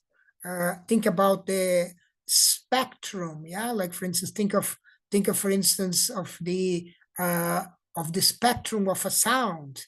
There is a tradition of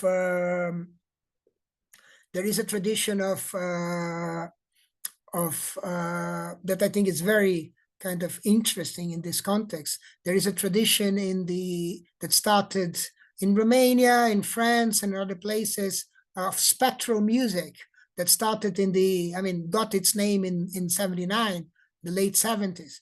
And spectral music, for instance, it was It was the composer Gérard Griset was one of the main figures in the spectral music movement. And the thing about, for instance, as I understand, in one of his first compositions, which was called Partiels, was basically you get a sound of an instrument, and then you get all the resonances that this sound gets. That's the spectrum of the spectrum of a sound. Now, spectral music would, for instance, remove the initial sound and just keep the sounds that are in the spectrum, of that sound. And of course, the spectrum is what characterizes the timbre of an instrument. So in a sense, spectral music is a way to actually dissolve the idea of timbre. And this is something that, in a sense, conceptually paved the way for what happened in music after the 90s. So in a sense, resonances and specters are very close together. In a sense, it's like your life is not only your life. It's like all the effects, the after effects, the specters, the spectrum in which your life takes place. Juliana Martinez, in her book on spectral realism, she says in the beginning, no, in fact, the name of the book is Haunting Without Ghosts, right? Haunting Without Ghosts is, we don't need ghosts to be haunted, right? It doesn't matter, again, it doesn't matter at all that ghosts don't exist, that specters don't exist. What matters is that they have effect. In fact, they exist in their effects, yeah? And this again, I mean, if you think about memory, I think this is maybe easier to understand. Specters, they exist in their effects. Now you shout, you wake up at midnight, and then you see something, and then you shout. That you shout, that's I don't know. I mean, that's what matters more than what is there. If there is anything there, so in a sense, specters, they are like images, and images are very interesting. In fact, one of the most discussed footnotes of specters of Marx is not in chapter 1 or 2, but is in chapter 5. In the beginning of chapter 5 is where Derrida engages with the issue of a phenomenology of image. And then it's very interesting that he starts saying a phenomenology of image seems to be like a regional phenomenology, where you would apply phenomenology to a specific concern, which is a concern about images. Now, in fact, it's not like this, because the whole of phenomenology is really about images. The whole idea that you have like some kind of independence of the noema with respect to the noetic act is about that. And in a sense, this is where you get when you start thinking about the image. And we were talking in the beginning, I was talking in the beginning about the film Ghost Story, where he says contemporary media, electronic media sort of multiply ghosts.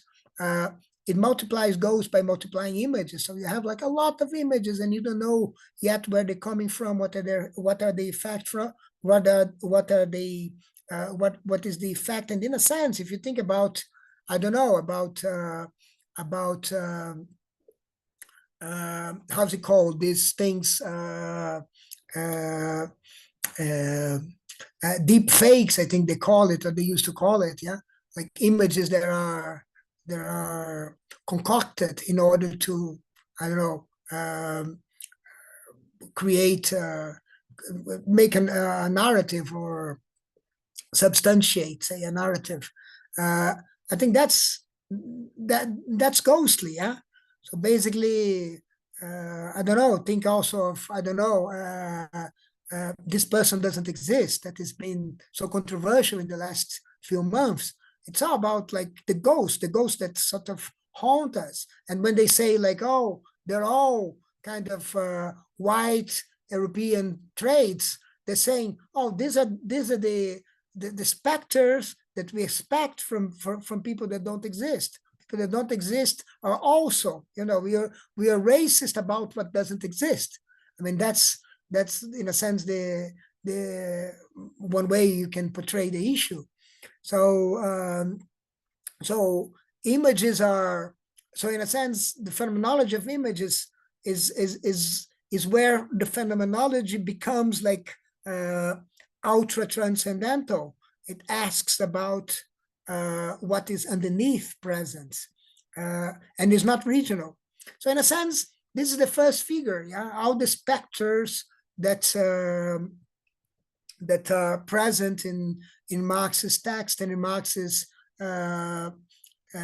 way of narrating the history of some episodes of revolution. So basically, the idea is that there are lessons to be taken, but it's very dangerous because you can't just assume that you're going to follow these lessons and you're going to take, and this is going to take you to a very different path.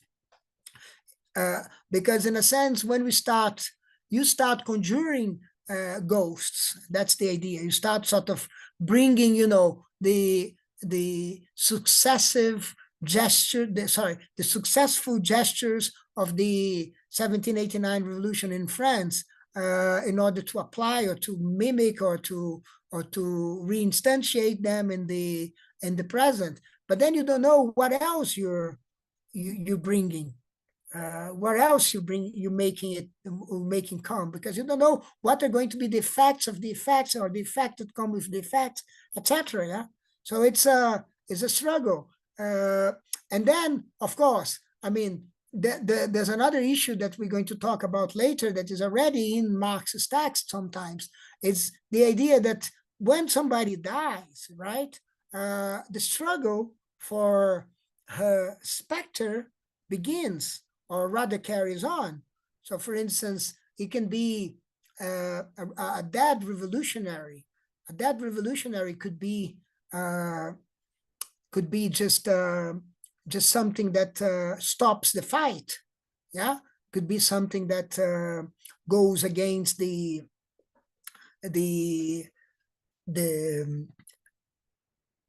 general mood to carry on fighting or resisting or making revolution or making revolutionary gestures, but it can also be an encouragement. And this all depends on kind of a spectral fight that goes on, which is again a lot to do with memory. What are we going to keep from this person? That this person was killed to show us that resisting or rebelling is not an alternative, or rather, the gesture of courage is something that we want to keep. So yeah. So in a sense, the spectral fight goes on. So in a sense, it's as if like the specter is there. Carry on memory, carry on a fight. Now, this is why, in a sense, the specter itself doesn't matter, because the effects are there. The effects are anachronic, they are diachronic, they are not fully present. The effects of something that goes on right now is going to be felt like, I don't know when. There is a message from Akshat saying that I need more light, so I'll try to put some light on. Hold on.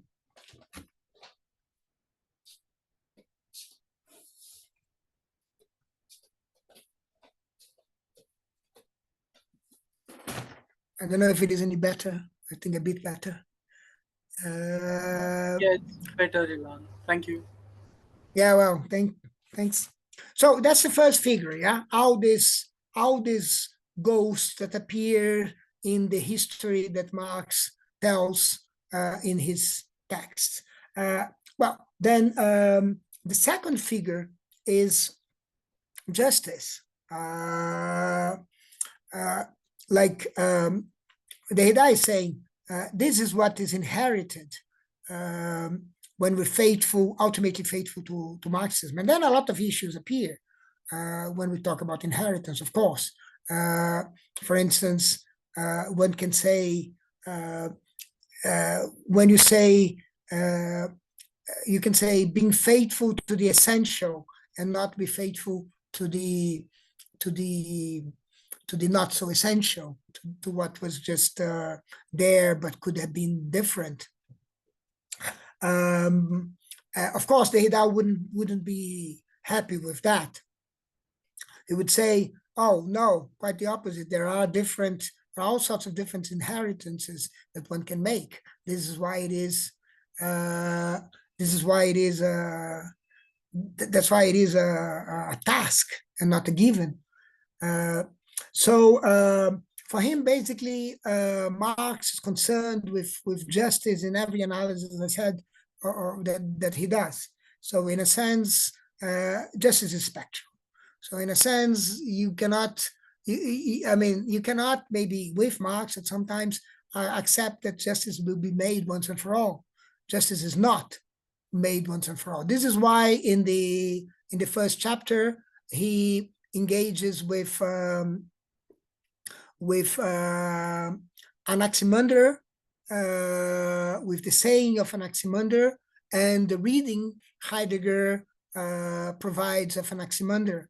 The saying goes very roughly in the direction of saying that there is an injustice that is always being to be repaired, and in a sense, this is why things come and disappear. Things appear and disappear. So behind the appearance and disappearance of things, there is some kind of injustice that is being paid for. So Heidegger spent some time trying to understand the saying of Anaximander, which is, I think it's fragment 3 of 3 fragments that is normally ascribed to Anaximander. Basically, he tries to understand what is this justice, or what is this injustice? Yeah, what is this decay? Now, there's words that have to do with decay in Anaximander, and in a sense, the discussion between Derrida and Heidegger there is whether ultimately you can have a justice that will finally stop this whole process. And Derrida's take is that justice, by doing justice, you are very prone to commit other injustices, and this is where it gets spectral. Yeah, like for instance. Mind you, I don't know, like for instance, you want to do reparation to the enslaved populations in the Americas, and you do that by giving some kind of financial compensations. But I mean, you're bound to do some injustices if you do a financial compensation to every descendant of enslaved people. Right. So basically, then you have to, the struggle for justice is going to carry on and on. So in a sense, it's as if Derrida is saying, no, we shouldn't inherit Marx as a set of claims, and you shouldn't inherit him as like something that is universal for all times. It's like what he's doing is like exemplary, and this is what we have to inherit, but it's exemplary for the moment he was living, yeah, and for the circumstances he was living. And this is where justice is the specter, maybe, that we should maybe inherit. The third figure that appeared is Messianicity, which is something that is more developed. In fact, in Specters of Marx, he talks about, in the second chapter, he talks a little bit about the weak messianic force of Benjamin. But then in Marx and Sons, he departs from Benjamin in order to conceive messianicity as an indeconstructible feature of every experience. And then, and then, in a sense, it's saying, if I understand messianicity as being ubiquitous, then I mean, there's no wonder I see it in Marx, and that means that I'm not appealing to any kind of utopism in the sense of like something that is beyond any struggle, is something that is going to come with a messiah. Yeah, a messiah or a messianism might have connections to utopia, but messianicity as such doesn't. Messianicity is just like some kind of pre-expectation that the present somehow is filled with. So so that's the third figure, and the fourth figure that I mentioned just before beginning this list is Marxism itself. Yeah, so Marxism at this point, and we're talking about 30 years ago, Marxism at this point, more than a doctrine, or more than a politics, or more than a bread between philosophy and politics, or an economic theory, or a development of Hegel that is either against him or in favor or continuing what he's doing. No, Marxism is a specter. Yeah, it's something that that has been haunting. And I think this is a very interesting dimension, because I mean, if you think about what goes around really by the word Marxism, you'll find like very different approaches. Yeah, very different approaches. Like, for instance, I mentioned the accelerationists. You can think about accelerationism in the narrow sense that that Ben Noyes gives to the term in the persistence of the negative. But you can think of like the broader use of the word accelerationism, and back in last decade. I think now it's too complicated. Yeah, but I mean, there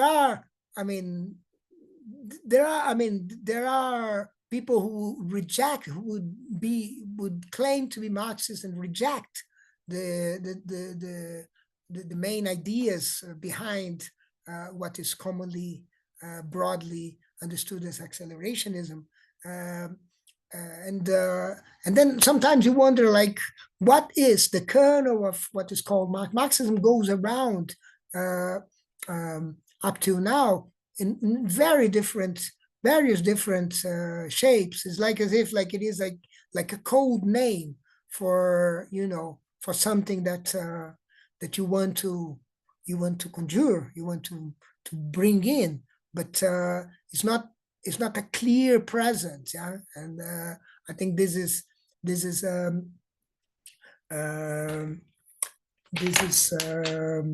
spectral. Like, for instance, you don't have like you have all sorts of different things that go by the name, that try to sort of take possession of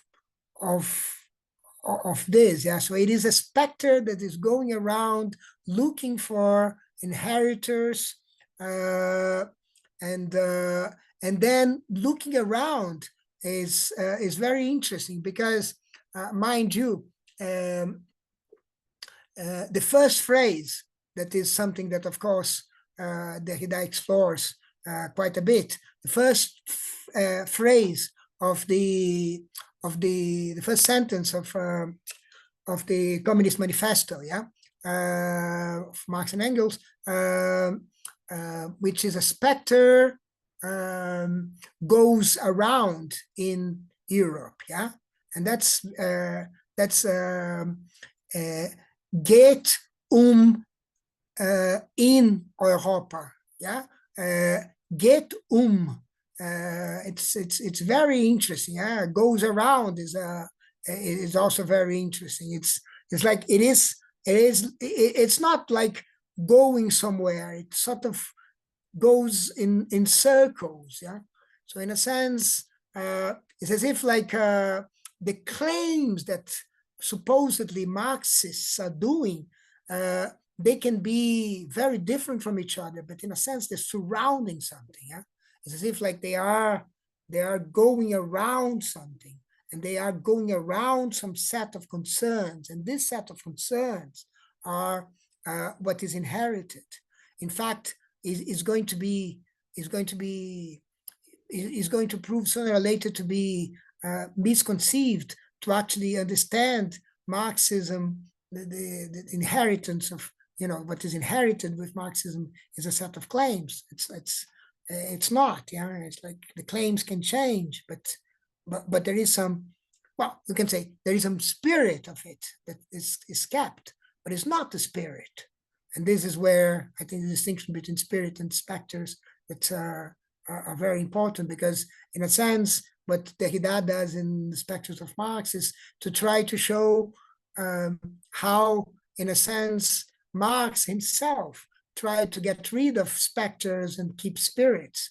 And then comes with and this is developed in the 5th chapter where he basically brings Max Turner to the discussion, and the way Marx kind of dialogues with Turner. But basically, the reason why it's not the spirit is that it doesn't stand on its own. It stands because it is, to put it bluntly, because it is remembered, because it haunts, because there are bodies that are ready to actually, come up and say, I am inheriting Marxism. So there is a materiality to the specter that is missing in the spirit. Yeah, the spirit is pure. The spirit is just there, no matter what. It's got to do with. I was talking about immortality. I was talking about eternity. Immortality as eternity.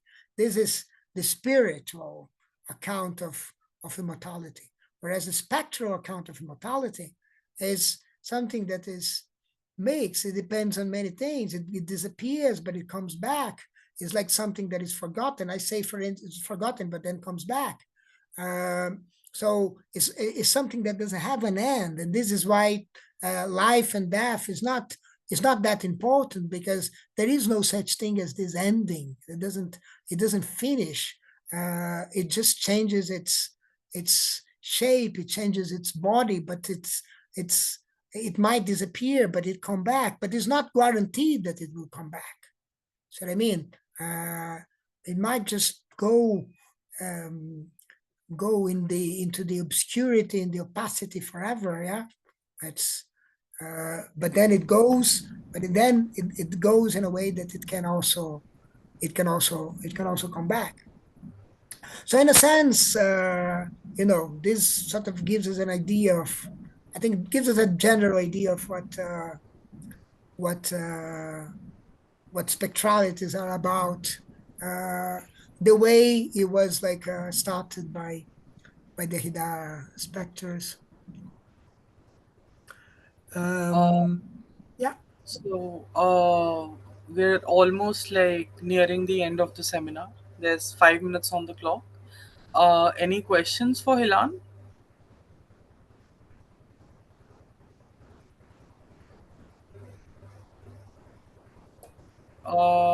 No questions. That's okay. So regarding the assignments and presentations, we can have like a 2-3 minute discussion regarding that. I'll obviously be emailing out the details to everyone with an Excel sheet where I'll maintain information on the readings and the presentations. So, Hilan, do you want to take over? Yeah, well, I think we have to think about these other requirements, yeah, as the as the new center labels it. So basically, uh, what I think we're going to have is like uh, text presentations and final work. I think this is also the jargon of the new center. Uh, so for text presentations, I made a list of 9 texts. Now, I assumed that there are 4 to 6 people who would be able to read Spanish, yeah, but that's I'm not sure this is a good assumption. So the text numbered 8 and 9 are in Spanish. In fact, the 9th is a bit of volume 2 of Ludwig's Principles of Spectrology, which I believe is translated into French and Italian as well, but I don't have these texts. And the number 8 is a text by a Colombian philosopher called Santiago Arcila about the idea of a republic of ghosts, which I find very interesting. Now we can remove this text and replace it from somebody else. Nadia Baran is saying, I read Spanish and I'm happy to present one of those texts. Oh, that's great. Very good. And Marco Bene is saying, yes, me too. Okay, very good.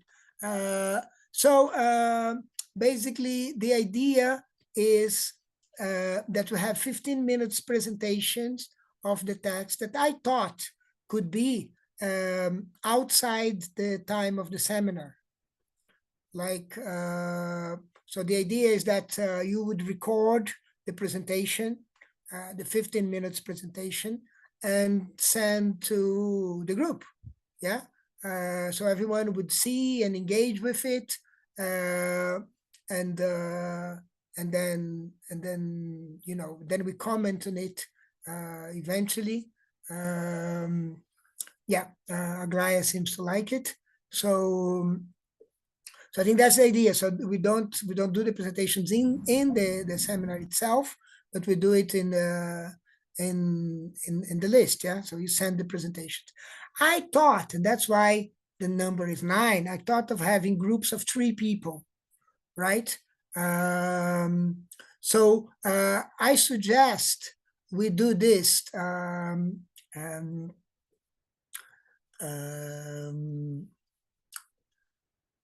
I suggest, I don't know, I don't know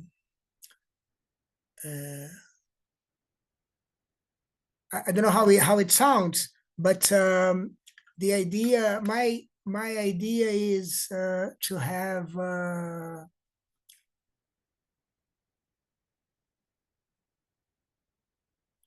I don't know what Akshat thinks about. My idea is to have then these things, and then we have like the final work.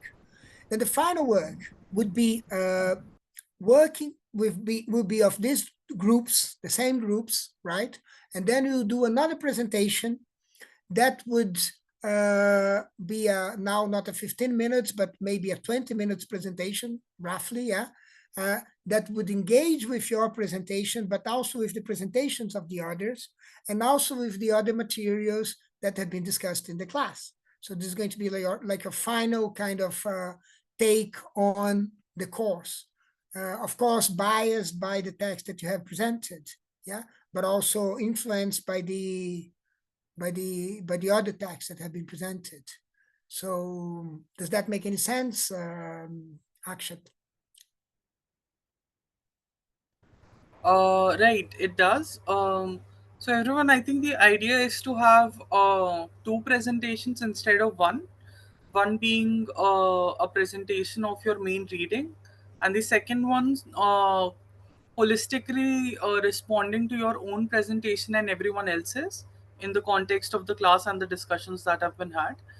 So for this, I think in the ways that we'll organize the groups, what I'll do is I'll just send out a sheet with the names of the texts and three spots against it, and everyone can just sign up, and it's first come first serve. So hopefully you can all get the text that you want to get. For the second presentation, I think I'll leave that to Hilan's discretion if he wants to hold it in the third or fourth class.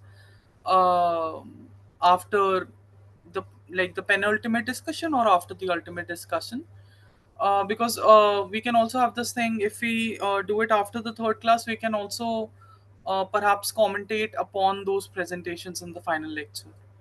So all of these discussions, I'll send out a general email to everyone once I discuss the nuances with Hilan. So I think if there's no more questions for Hilan, we can close this session. Thank you for joining the first session of Towards Spectral Realism.